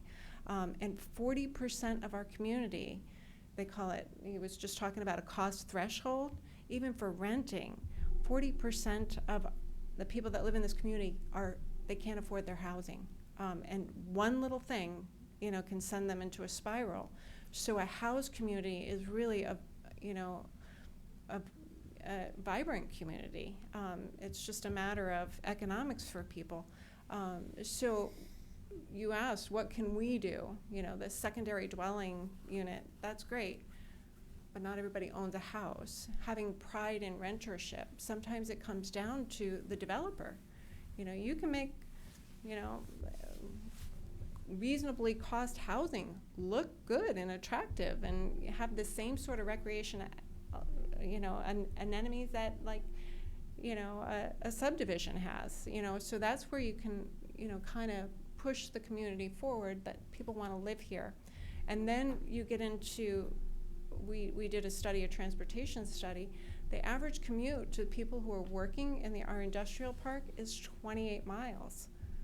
Now they're commuting that far to get, a $20 an hour job. Is there something closer to where they live? So we need to move the housing closer to our industrial park. So it's this fine recipe of shaping the community, and everyone plays a role in that. So I think that sums up housing. I mean, if it was easy, we would all have it done, but these are heavy lifts, so we're working forward with the other commissions to try and identify those problems that we're solving. Well, we're talking about the brownfield development, and it's geared to a specific population. If the population is elderly, or the population is college, now what about the general person who already has a job that is here, making the $20 an hour? They're out of the loop. Well, not necessarily. So you have to remember that with all of these, affordable housing is usually only one component. So it's not the entire complex that's necessarily deemed affordable housing, but a percentage of it. So there's usually market rate, middle rate housing, and then what they would be classified as affordable housing, right? So all of these developments, they're never all just one type or one category. They're usually the range, because everybody, people should be able to live in any of those spaces, right? So that's, so it's not so you're not excluding a category or a group from being able to go into a housing opportunity. Does that make sense? Maybe I'm skewed, my personal view. I like privacy. In the number of years I've done site work for houses. Okay, well, they got how many acres? They subdivided. Oh, we got some income. You have a neighbor. The neighbors hate each other. In 80% of those instances that I dealt with, the decision they made was the wrong decision. So to have these people in this tighter, closer development, I'm out of that. Can I comment? Can I make a comment on Sure, that? yeah. Every client that I work with would love to have that dreamland that you're talking about. They don't have that. They don't have the income for that, though, unfortunately. They're not People able to work have their that entire choice. lives, and you don't just get it in 5 years. You get it in 40 years, in 50 years. It What? took me 50 years to buy a get my 3 acres and my privacy. Right. And I'm hearing that from people in this town, that they don't want to tear down the trees and have a bunch of development, have high density. So yes, we do have an issue here. We want the brownfields, we want some housing for elderly, but I don't want to hear that crap, to be honest with you, after working my entire life to have my 3 acres. Oh, well, okay, well. So, and I respect that. I completely understand that and respect that. Many of us have worked long time in order to be able to buy larger plots of land. But we also have to recognize that there are people within our community that don't want 3 acres. That's fine. They never want 3 acres. No, I'm good with They, that. they And- want to live in and a condo. There's definitely They some wanna type be of a rental. compromise. Right, I and that's what agree we're with that, but talking what about. we're hearing from people in the town, they don't want the forest torn down to have high density. Right, and Am so- is people hearing this? But so this is why the plan of conservation and development was looked at and the whole community commented on this. So we have to plan collectively. as So to you talked where- about 80 people coming to the thing. I don't want to downgrade how much work you guys have put into it. It's valiant. I appreciate it. I'm not trying to say that's not relevant. It's not honorable. When you go to 2 meetings and have over 80 people complaining, so there's Yes. still changes to be done. You had 80 people. In 2 most recent meetings, we've had 80 people. Michelle, yes. There has been some very passionate individuals that have come to planning and zoning about developments that are being proposed within the town, and completely understand that. And maybe they participated in the plan of conservation of development, and maybe they didn't. Just like people will participate in town meetings and the budget process, and people don't participate in it, and when they get their tax bill, they come screaming at everybody, right? We hear this on a regular basis, right? However, what I think the group here, planning and zoning, economic development, all of our commissions are talking about is there's a balance and there's a delicate balance to be had between economic development growth, addressing housing concerns, and maintaining open space. Everyone here has open space on their mind. Everyone here wants to maintain open space, and everybody wants to maintain our rural characteristic.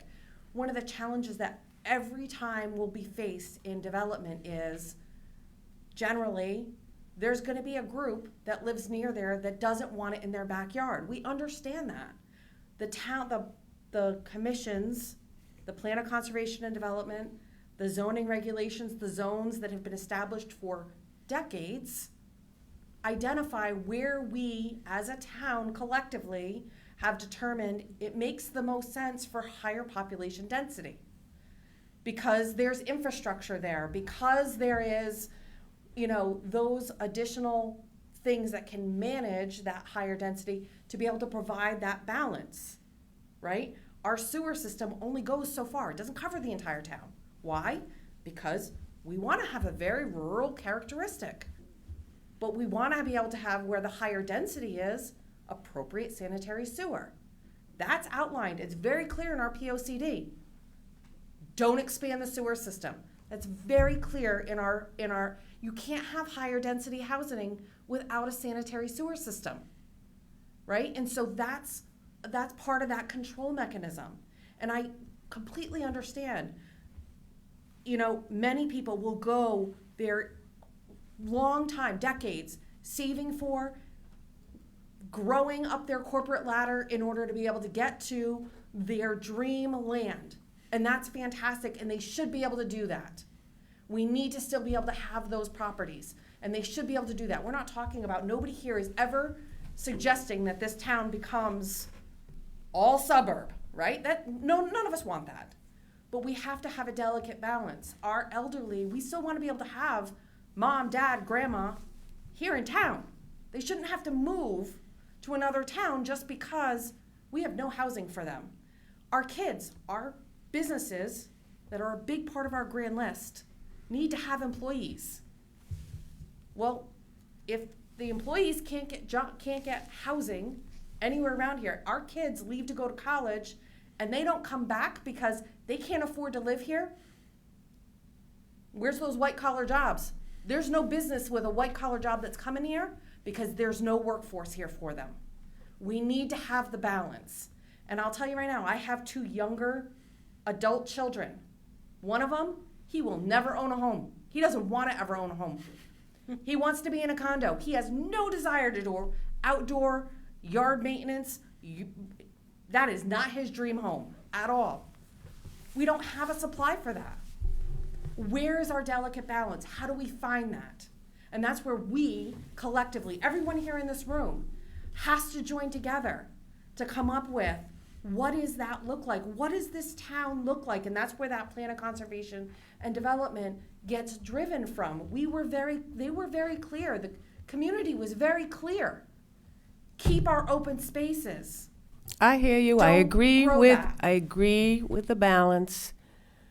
I'm voicing not only my own concern, what I have been hearing. And so that's all. Take I note. understand. Can I make one comment about that, Michelle? I hear you and I empathize with what you're saying, but I would have to say that a person who's earned a bachelor or master's degree really does deserve to be a homeowner too. And they should not have to wait 30, 40 years, neither should you have, to be able to be a homeowner. So if you work that hard to get a degree in something, and you've earned your way to own a home, in my opinion. So they should be able to afford to live here in Killingly. That's my thing. It shouldn't take them 30, 40 years. It makes no sense to buy a home when you're in your 50s and 60s because you're building, it's an investment home, and you should be building equity over time. It's not just a place to live. No, I mean, shoulda, woulda, coulda. I think that's great. Everybody should get it at 25 years old with a degree Not or whatever. everybody should. But that's not real life. I agree with the balance. That's something different. So that I don't have any problem with the balance issue. Can I make a comment? Hello? Patty, can you hold on 1 minute? Keith Thurlow is starting to speak. Thank you. Sorry. Thank you. I easily lose my thought here. But I mean, if you look at the plan of conservation and development, its goal was to develop higher densities along where the sewer lines are. And in the conversations, and I think it's written in there somehow, that west of, like 395 and west, we were trying to keep higher densities. And maybe we need to make more higher densities, for, in that area. So that all your people that don't want development, I mean, in the rural area, you gotta be able to maintain your rural areas, but and also be able to do that, you need to have residential housing.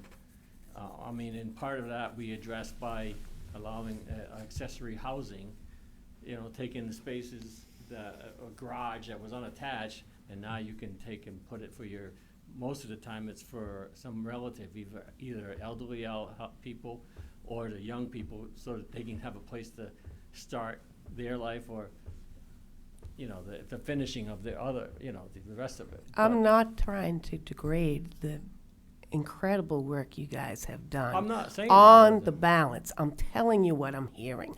I don't hear people saying, I want high density here. They say, I moved here because there isn't high density. So I'm down with the balance, and I'm down with all the work you've done. I'm just telling you what I'm hearing. Well, you have to, I think one major factor that's being ignored here is if you're somebody who owns land, there's a state law where you have the right to develop your land, to do what you want with that land. Mhm. So these people that come in with subdivisions, we try to get them to, conform to our regulations, and our regulations have to accommodate realities that they have that right. So, I think that's a bigger player here. A lot of these subdivisions would ever have come forward if the public, the public wouldn't have allowed it, had it not been the fact that they have that right. So that's a major. I that's a agree with major- that, that's and the major I role. think we have discussed maybe looking at ordinances or whatever and pushing back a little, but I agree with you there. If it's legal, it's legal. It's private property, it's private property. I'm just relaying what I'm hearing. I know, but, part of that is if you get ideas of how we can address it, then we've always been open ears to, bring it up, and, the plan of conservation development is a fluid document. It can be changed, just like our that's just like our regulations. They're fluid. If it isn't working, come up with something to change. Yeah, and That sounds great. One thing I would like to add, to go along with what Michelle said, is that is one thing that sorry, Patty. I forgot you were waiting. If you want to go now, go, and I'll go after. what I was gonna say is this conversation causes a lot of discord, and I understand why. There's, like everyone said, it's a fine balance. But I guess my question is to Jill or Todd, because you work in, you're in real estate and then mortgages. Are there any towns that you would think in Connecticut that do this in a really good way, that are a good example for our own community to take a look at so they can kind of see how it's working? If I had to say one would be East Lyme right now. It's one I have a home in East Lyme as well, and right now I see them developing in a very responsible way. There's a lot of rural areas still in East Lyme, and you can drive all over the place and there's woods everywhere, but yet they have a lot of highly, densely populated areas as well. And there's a lot of condominium and apartment complexes that just have gone up recently, and they're beautiful. They're absolutely gorgeous, and they're in a very tasteful way, done in a tasteful way, and they're attracting very high-end clientele. Actually, my in-laws just moved into one of the condos there. It's $3,000 a month for an apartment. These aren't low-income people. These are very high-quality people living in really beautiful homes in a nice neighborhood. And they're developed properly with the right investors, the right developers, and everything's done the right way. Things can be done beautifully. And you can drive around East Lyme and you'll see what I'm talking about. I think it's done very well. But that was developed at a time when construction was reasonable. Oh, no, these are recently built. I'll bring you there. They're beautiful. They're brand new. On the hill, right off of 95, where the WBA, they have a bunch of apartments up there. Yeah, those are all just finished phases. They just completed them. They just moved people in them. 7 years ago, 8 years ago. That they started the development when they were getting. Completed it. Well, the ones I'm talking about are behind Costco up on the hill. I don't know if they're the same ones. If you're going down 95 south, they're on the right-hand side? Yeah, you have to come off the highway and they're on the right. Yeah. Mhm. So, well, some of the phases just finished because literally my in-laws just moved into one of the finished units. So I don't know how long some of the earlier phases were. I'm sure they've been ongoing, but. Is the lower level slabs cracking? I don't know, there's some pretty nice condos or apartments.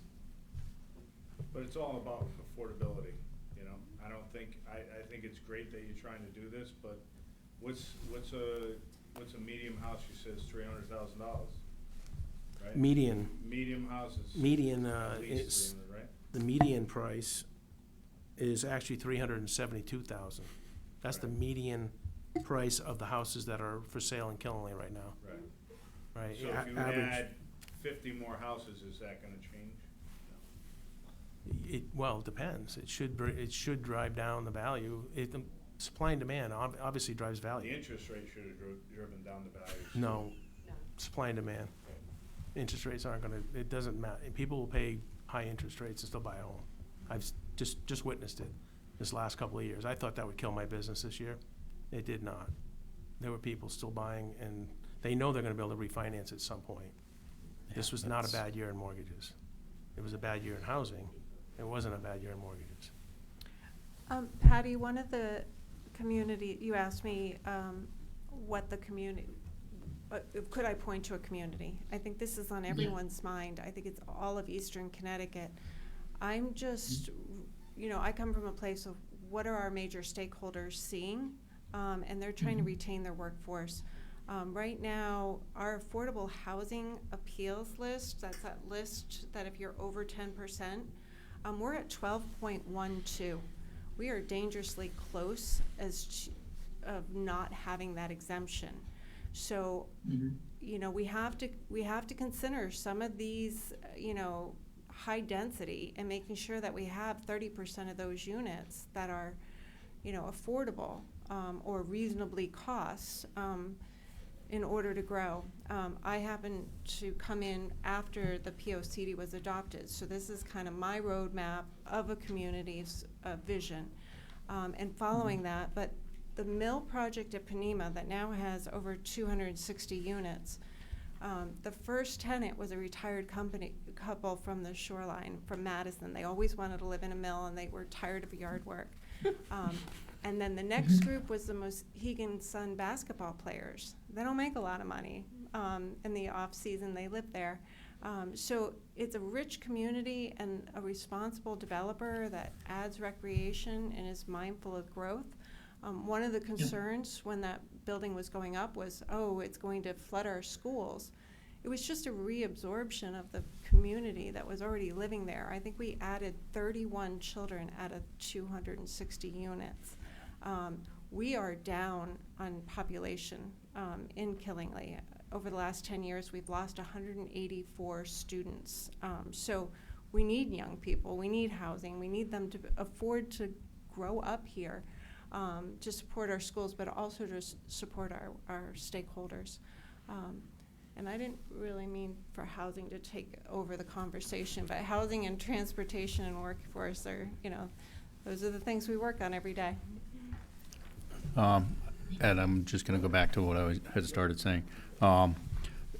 To go along with what Michelle said, the biggest thing I've heard over the years when I've been out campaigning or just talking to people in town about the community is they moved here because of the rural nature, and they want to keep it that way. And as we've talked about, it is a fine balance, and it's a difficult one.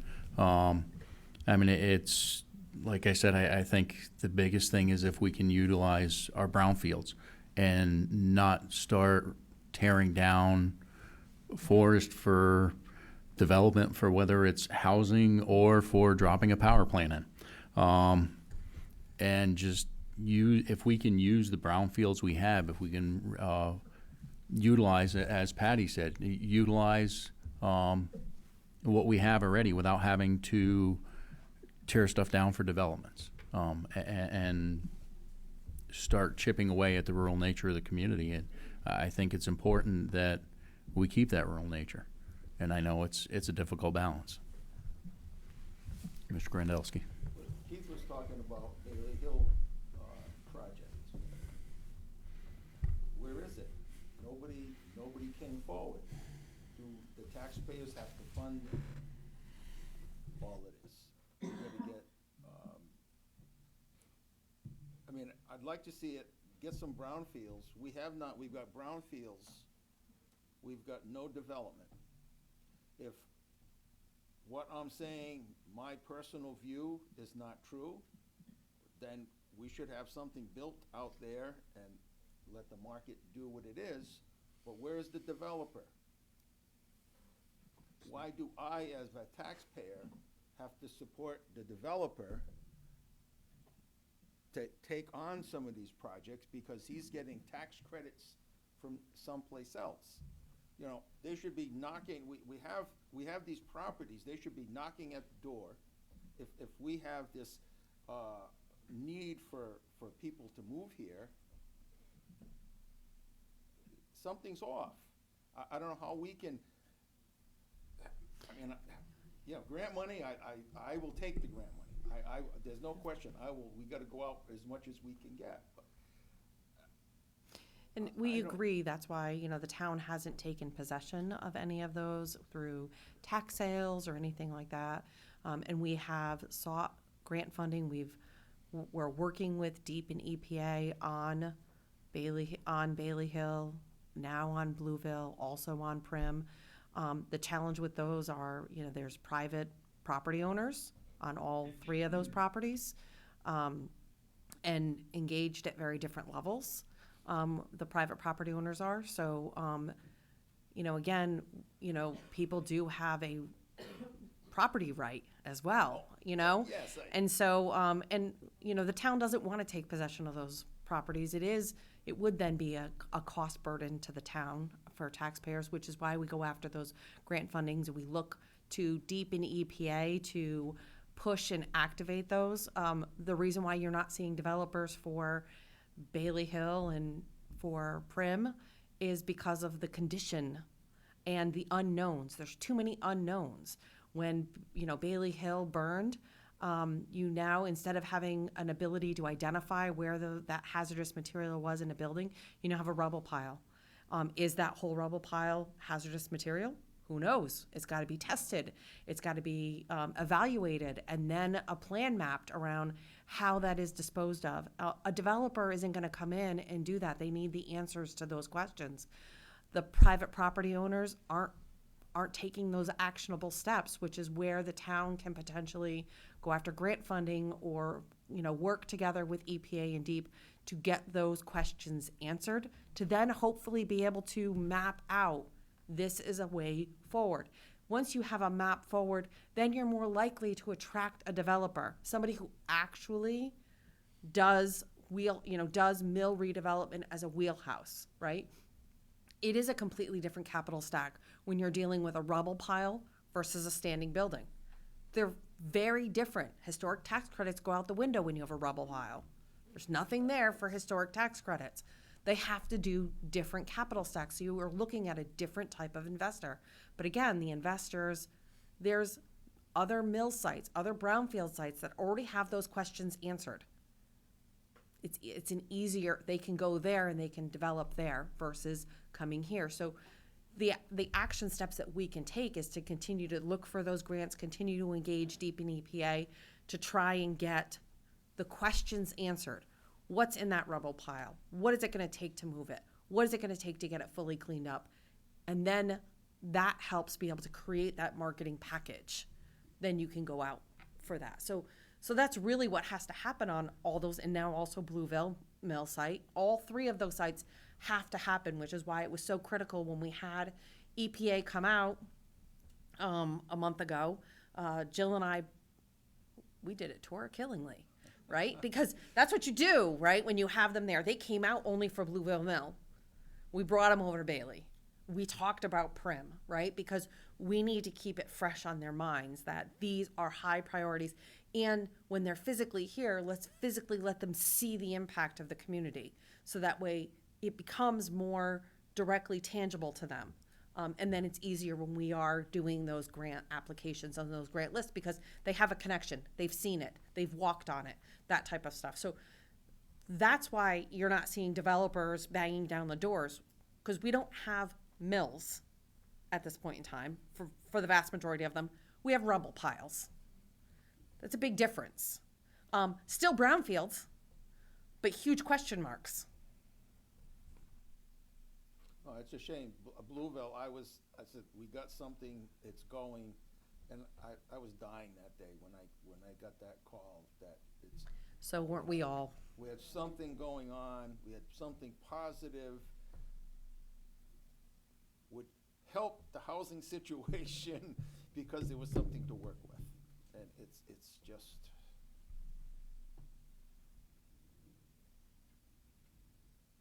But in affordability, that's where a lot of, it's, again, I've been working since I was 12 years old. I know people who haven't worked a day in their life, and they expect more than the rest of us, so I've seen the whole gamut, and, but I busted my chops to have, I did what I had to do and more. Mm-hmm. And I go, you're crazy to work like that. Okay? Well, but you don't do anything and your hands are out. I don't like that. No, but I think what we have is we do have a lot of people in our community that are working really hard. And it's really hard still for them to find housing.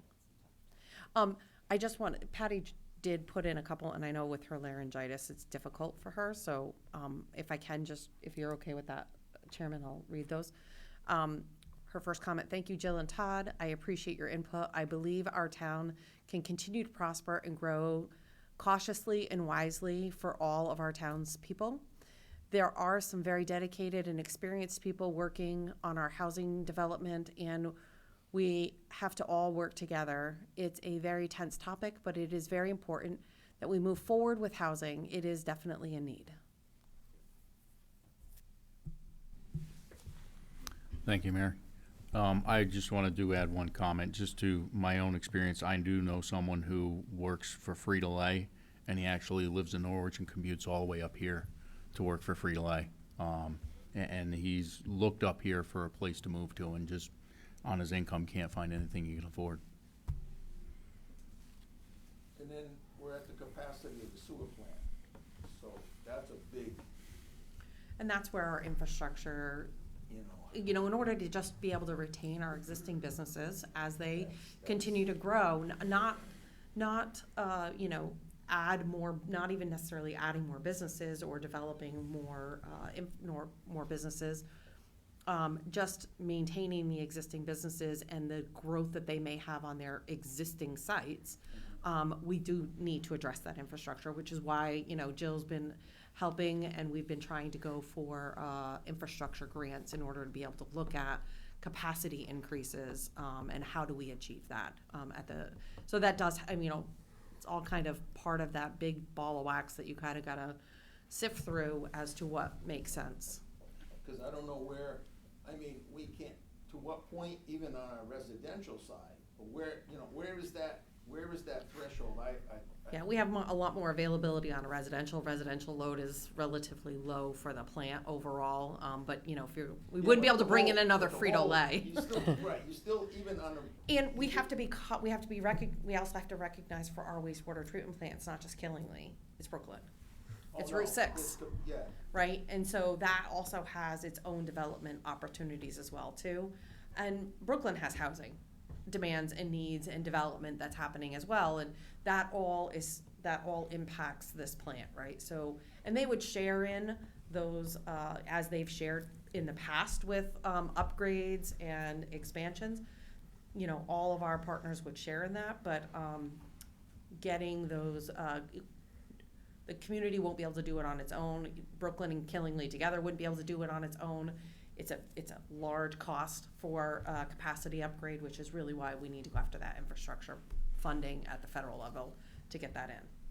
but where with no increase in capacity as it is, we're trying to get housing, where is that, how much housing units can we add and not get to Yeah, I would say, and talking to It's Dave only a Cap, we little. don't have a specific number, right?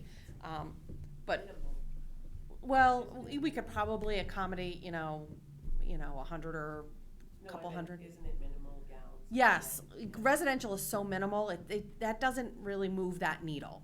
So residential isn't necessarily as big of a concern on the wastewater side. It's such a minimal impact to the system. It's really your commercial accounts that drive the capacity numbers with regards to your wastewater. So housing, you could probably get a whole lot of housing, way more than I think we would anybody would be comfortable with, right?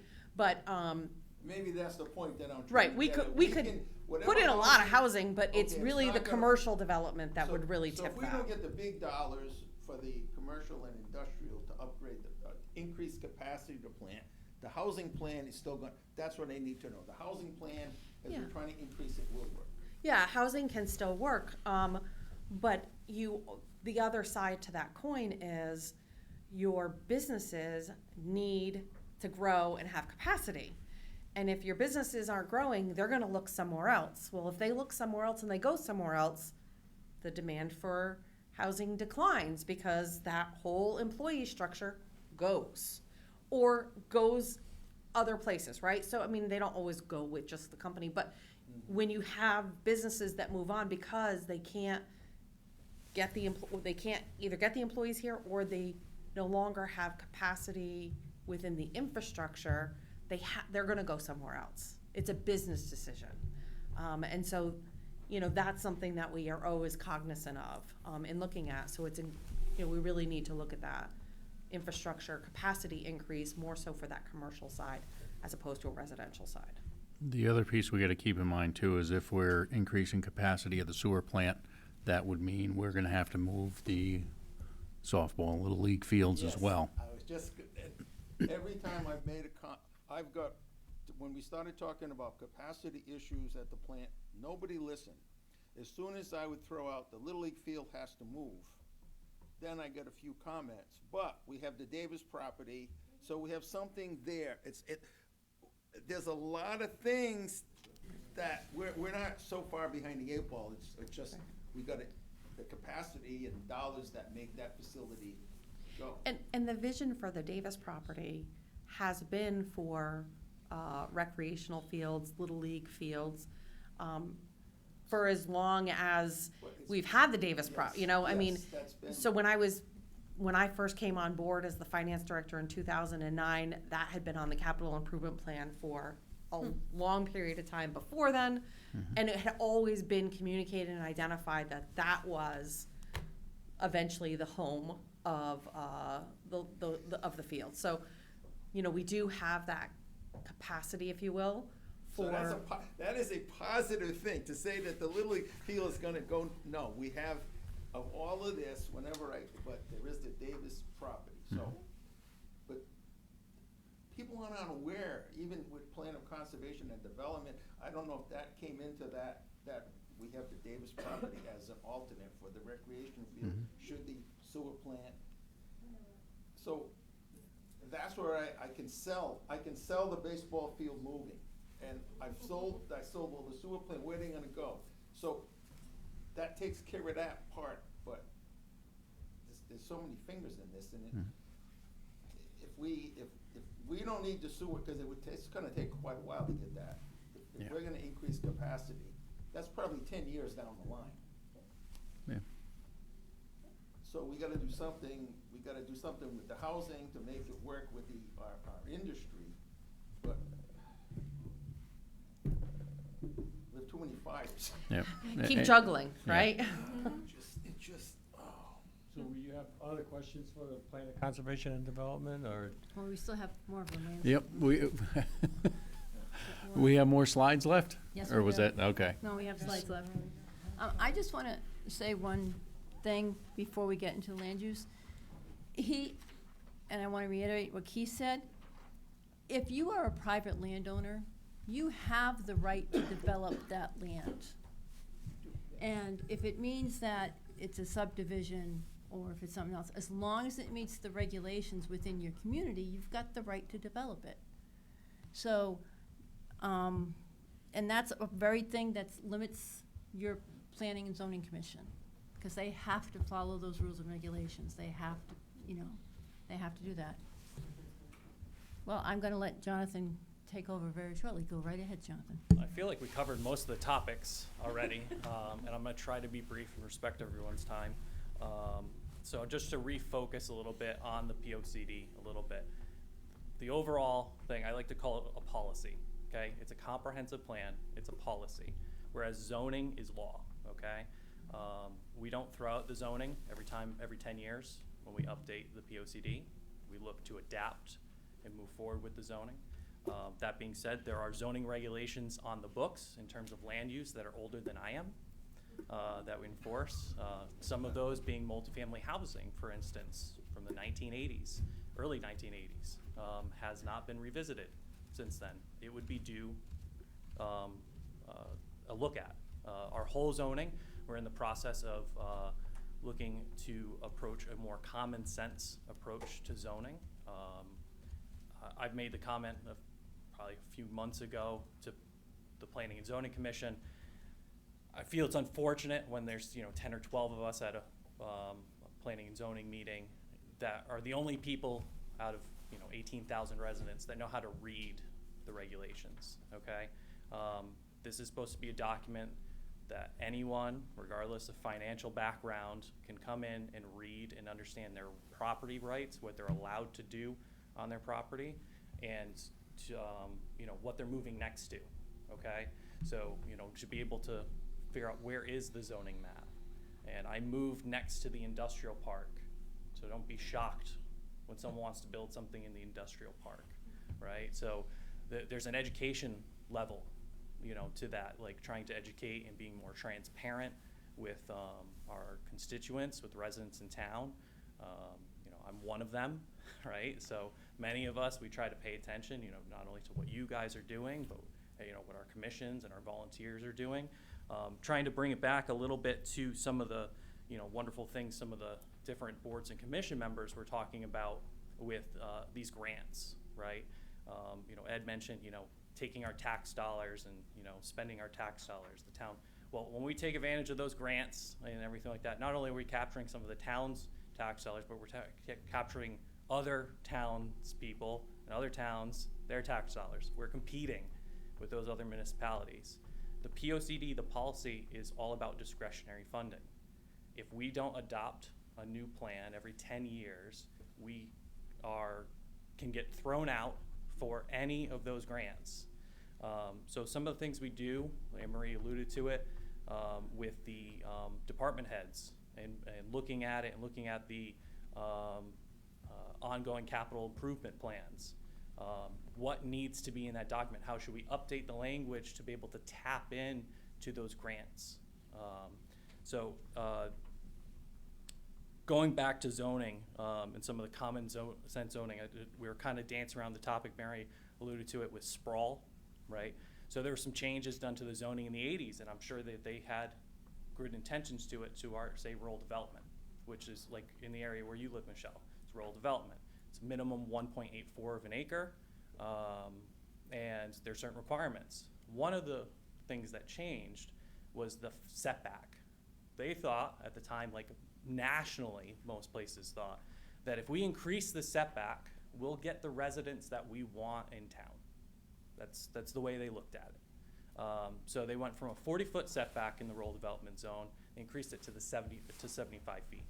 What does that do? That pushes everyone back further in, and when you get the one person that's way out on their, 3 acres, 10 acres, 20 acres, and they're out in the back, now their neighbors are all getting pushed closer to them.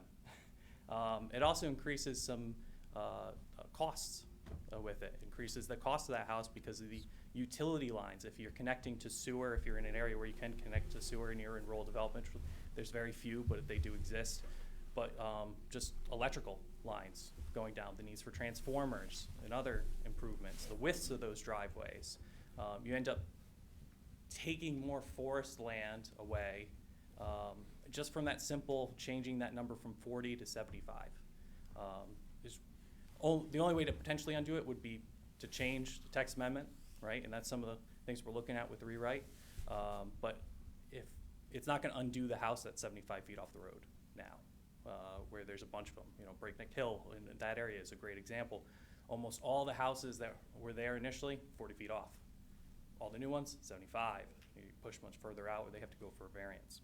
Some notable zoning updates that we did, going back to a few of the topics that we want to, reasonable accommodation, right?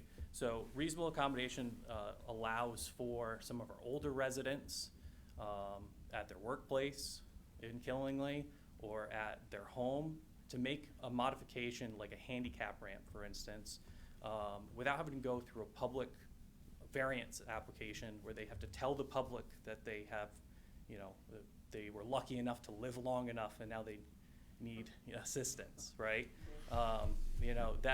That requirement for the front setback or lot coverage under a reasonable accommodation can be issued to an individual in our zoning.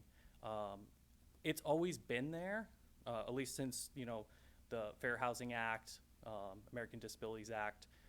That's been there federally, but there is some legal separations, right, between federal and state. Local zoning should abide by that, but if you go to another town or two over, I'm sure they would be like, well, it doesn't meet our zoning. You have to pay $435 for a variance application, and they might say no.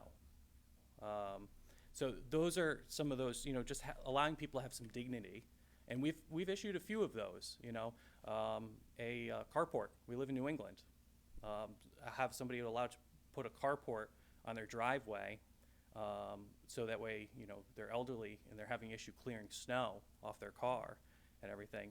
Be able to put that, but maybe it doesn't meet a side setback or that 75-foot front setback in many of the zones. Just common sense zoning, right? Secondary dwelling units, we had them. They're also called accessory dwelling units before the state mandated them or potentially mandated them with an opt-out. Something that we brought on. We worked with residents, got feedback. There was an earlier version that around the same time I had started We then updated it in 2018. We ended up opting out of the state's regulation. So that means if the state changes the general statute in the future, we're not affected by that. We have home rule, right? We get to decide what we want in our town, right? So our version of the secondary dwelling units, if you look at some aspects of what was passed for the state, bears a resemblance. And that was partly from the town and our legislators saying, hey, look at how Killingly's doing it. Some background on me, I moved to Killingly in 2014, right? I used a first-time home buyer loan to buy my house. So that means I was affordable housing. I lived in that house it was a foreclosure, by the way. So it was missing windows and it still had the plumbing. Yeah, I was lucky. The water heater was held together with, faith. But I was able to, work. I worked at an architectural firm at the time, 45 minutes away. I had to commute. I was able to work through it, put a lot of renovations into that property, bought it for around $100 a square foot, sold it for $250 a square foot. Some years later, upgraded to a slightly larger house. It's only half acre. But I was able to use the secondary dwelling units to move my parents out of their home in Plainfield that I would have to go down to and help maintain almost every other weekend. They were able to get out of their mortgage that they were still paying on, that had been paying on for 30 or 40 years. They were able to move up here. They live right behind my house now. They utilize the same curb cut. We're on the sewer line. They piggyback the electricity off my house. I pay for it. But it works for them. My kids who go to Killingly schools can come home. Grandma's there. Both my parents still work in town. We all vote. I would think even though we started off as an affordable housing unit, which I sold my house to somebody using a first-time home buyer credit, so they count towards our total, still was a value. I would consider myself a valued member of the town. That affordable housing unit, particularly the first-time home buyer ones or the USDA loans, those individuals, when they come in, if we stay above that 10%, that prevents a developer from coming in and saying, yeah, I see your zoning, I'm gonna put it over here, and I'm gonna do whatever I want. Because they would have that ability under the state law to do that. It wouldn't matter, we wouldn't be able to say no. We are just above the 10%, I would like to stay above it. Other than that, I think most of the items were touched on in the previous conversation, so if anyone has questions for me, feel free. Otherwise, I think we'll move on to the next slide.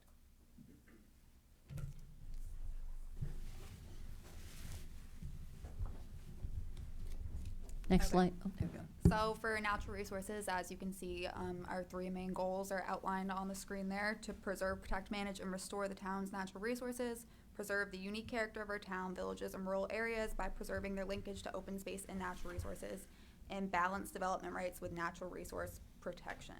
And under these three goals, we've got a lot of policies and actions for the long term that would be great to achieve, but what was most important for natural resources was first taking a step back and figuring out what we've already got for natural resources that are protected and what we already have for open space land that's protected. So over the past couple years, I've been working on a long-term project. I've been going map by map, trying to find open space land that we already have protected within town. So we've got a good idea now of what we have for protected natural resources and open space. Just some statistics for you. We're about 7.3% protected open space right now, which I think is about 2,400 acres currently.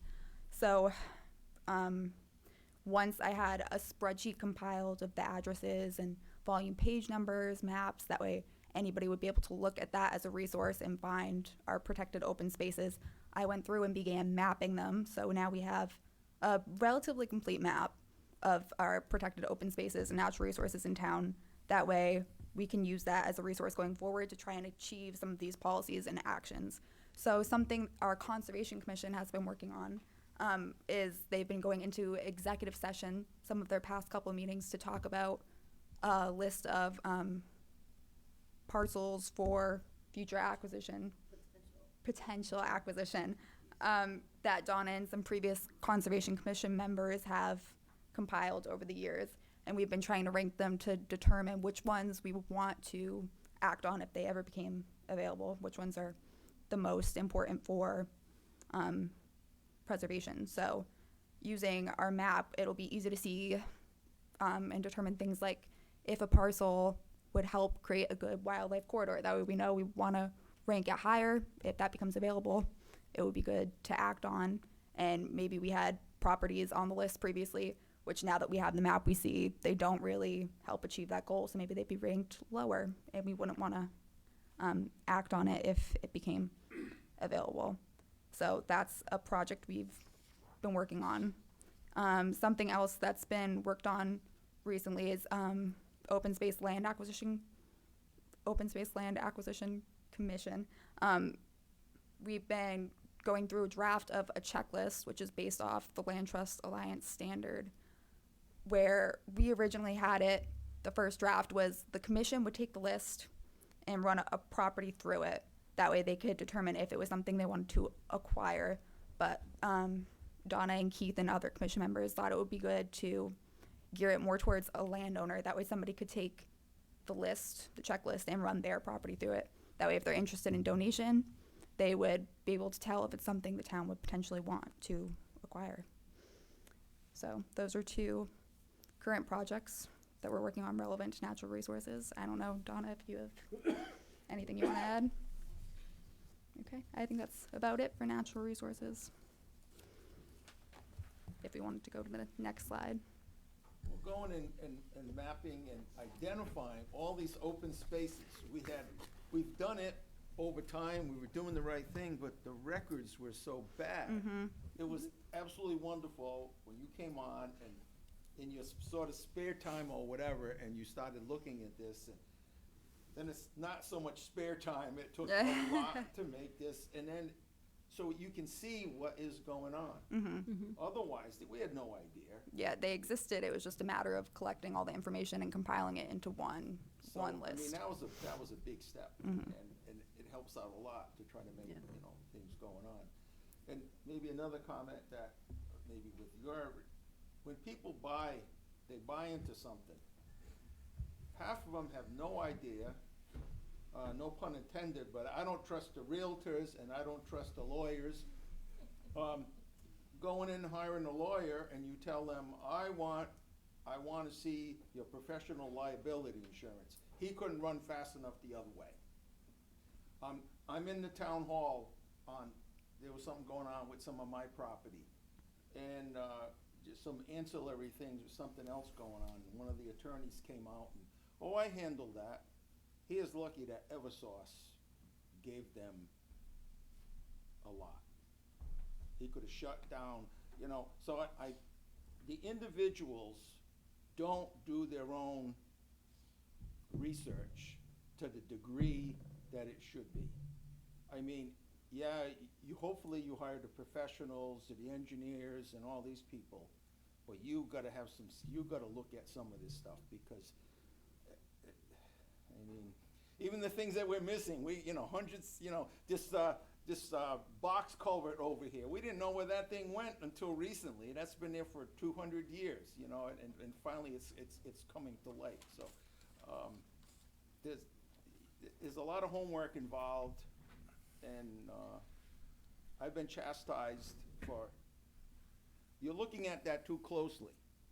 Well, wait a minute, I'm reading the fine print and walk away, because the fine print is so much out of my favor. It's in whoever it is. So yeah, a lot of this, I think some people got themselves in a situation, they didn't realize that what was done in the past or whatever has an effect on what they bought into. And now you're trying to change it. Wait a minute, the time to do that was 20 years ago. All of a sudden you're finding out that, well, way back when, somebody missed something.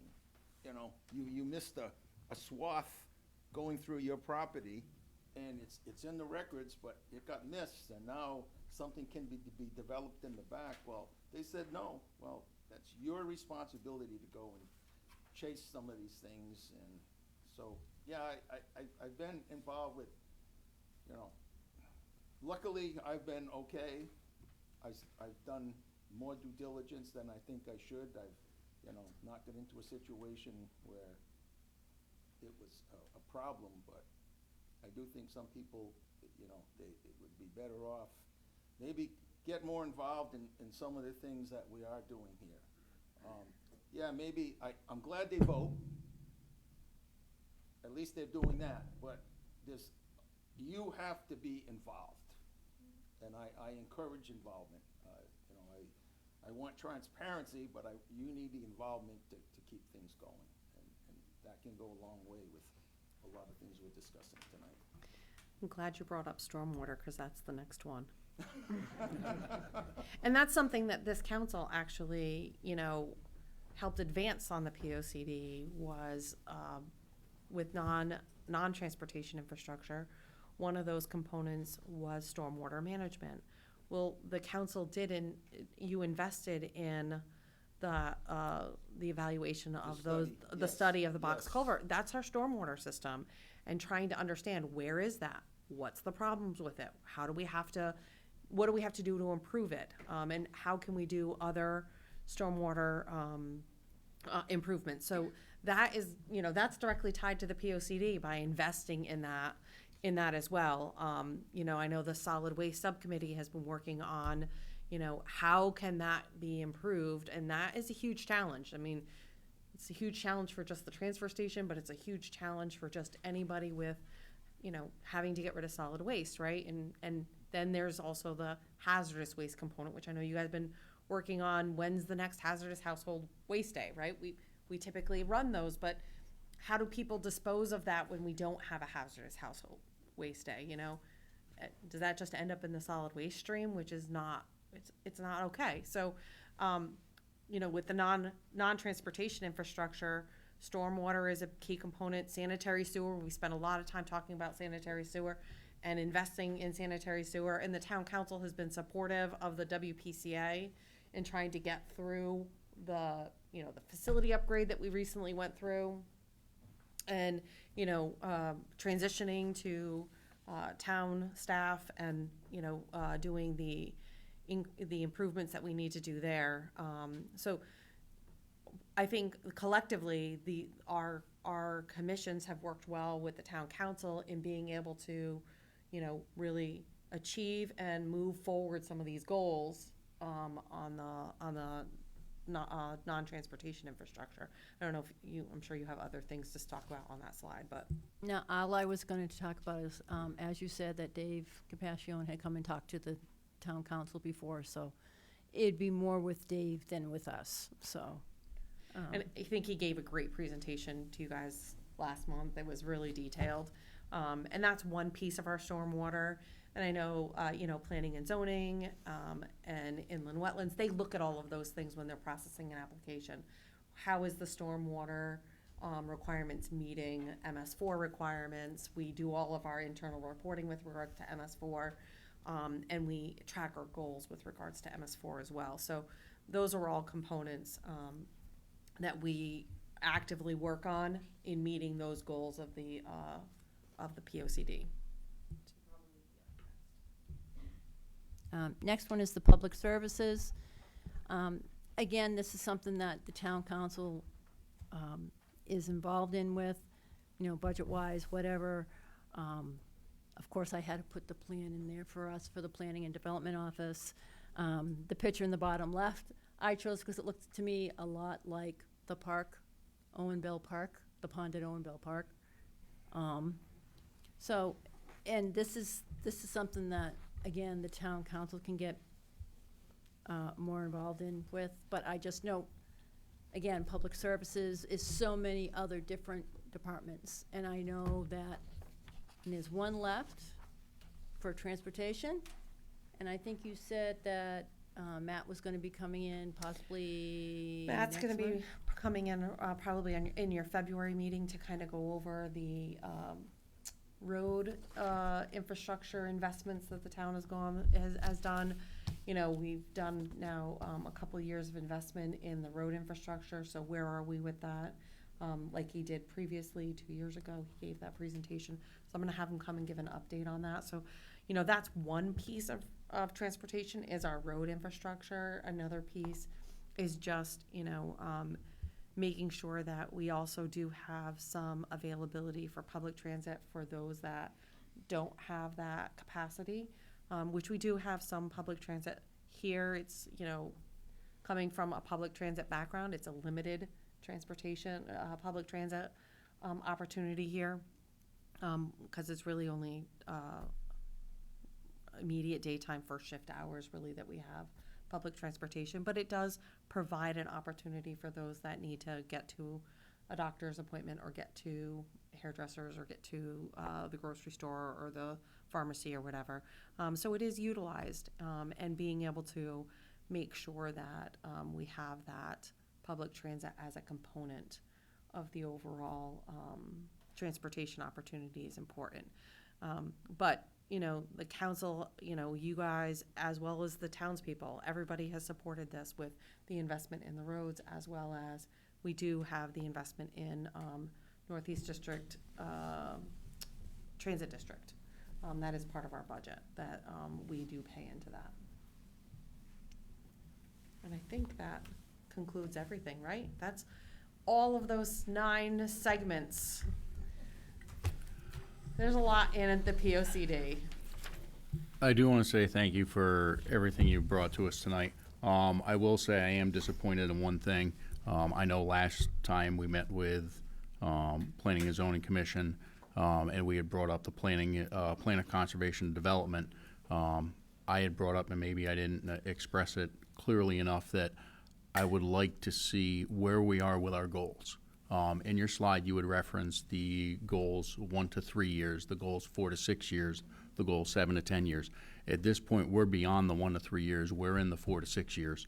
And maybe this is just me, and I'm sure I do believe the rest of the council would like to see where we're at with these goals for the POCD. The 1 to 3 years, which ones did we meet, which ones did we miss, and why?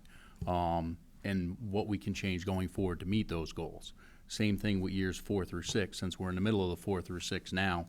I had hoped this presentation would have really addressed those more, so we can see where we're at in the POCD at this point. So that was really kind of my direction to the staff. I, you know, wanted to, number one, make sure that, you know, we had the opportunity between the council, the Economic Development Commission, Planning and Zoning, Conservation, to really kind of talk through the components. And then kind of the next step would be going through all of those, you know, the chunks of the goals. We can definitely create that report and then also bring that, but my thought was that the council would have a robust conversation around just the individual main goals and what those are at this point in time, which you guys been going for quite some time. So I think, you know, you know, I apologize for that, for not, you know, having them break that down at this point in time. I wanted to make sure that everybody had an opportunity for the conversation. I knew the conversation around housing was probably going to be a very robust conversation, which was needed, and it's good to have that conversation. It's very good, and so we can definitely go through and make that, and then have this as a follow-up meeting where we can go through kind of where each of those are within those actions. There is a lot of ongoing, so you're going to see that some of these goals are just perpetual. They're ongoing all the time. But the ones that are identified as, you know, short-term, mid-term, and long-term, we can definitely break those out and then bring you a report on those. Okay, thank you. That Ms. may- Murphy. The only thing I'm gonna say is that may not be able to be available for next month, only No, that's because of the fine. chaos. Okay. Yeah, well, Because that means there's 9 elements, I have to go visit everybody to see where they are. right, it's probably going to be your March meeting, but your February meeting is going to be roads. You got roads to talk about. Ms. Murphy. So I would be interested in the future. Jill talked about investing in the capital stack or whatever. Like, I'd rather see that and develop the brownfields. Like, I would like to see numbers, you know, in the future. how a capital stack would work on a mill development? Well, or even a couple proposals or whatever to help move that process along as opposed to tearing up the forest. What's the burden on the tax people?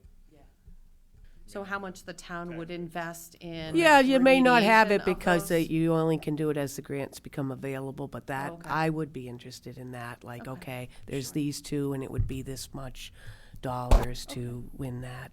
Sure, and sometimes it's driven by the developer, you know, so for example, Blueville Mill, one developer wanted to put 53 units in that mill, the other one wanted to do 42.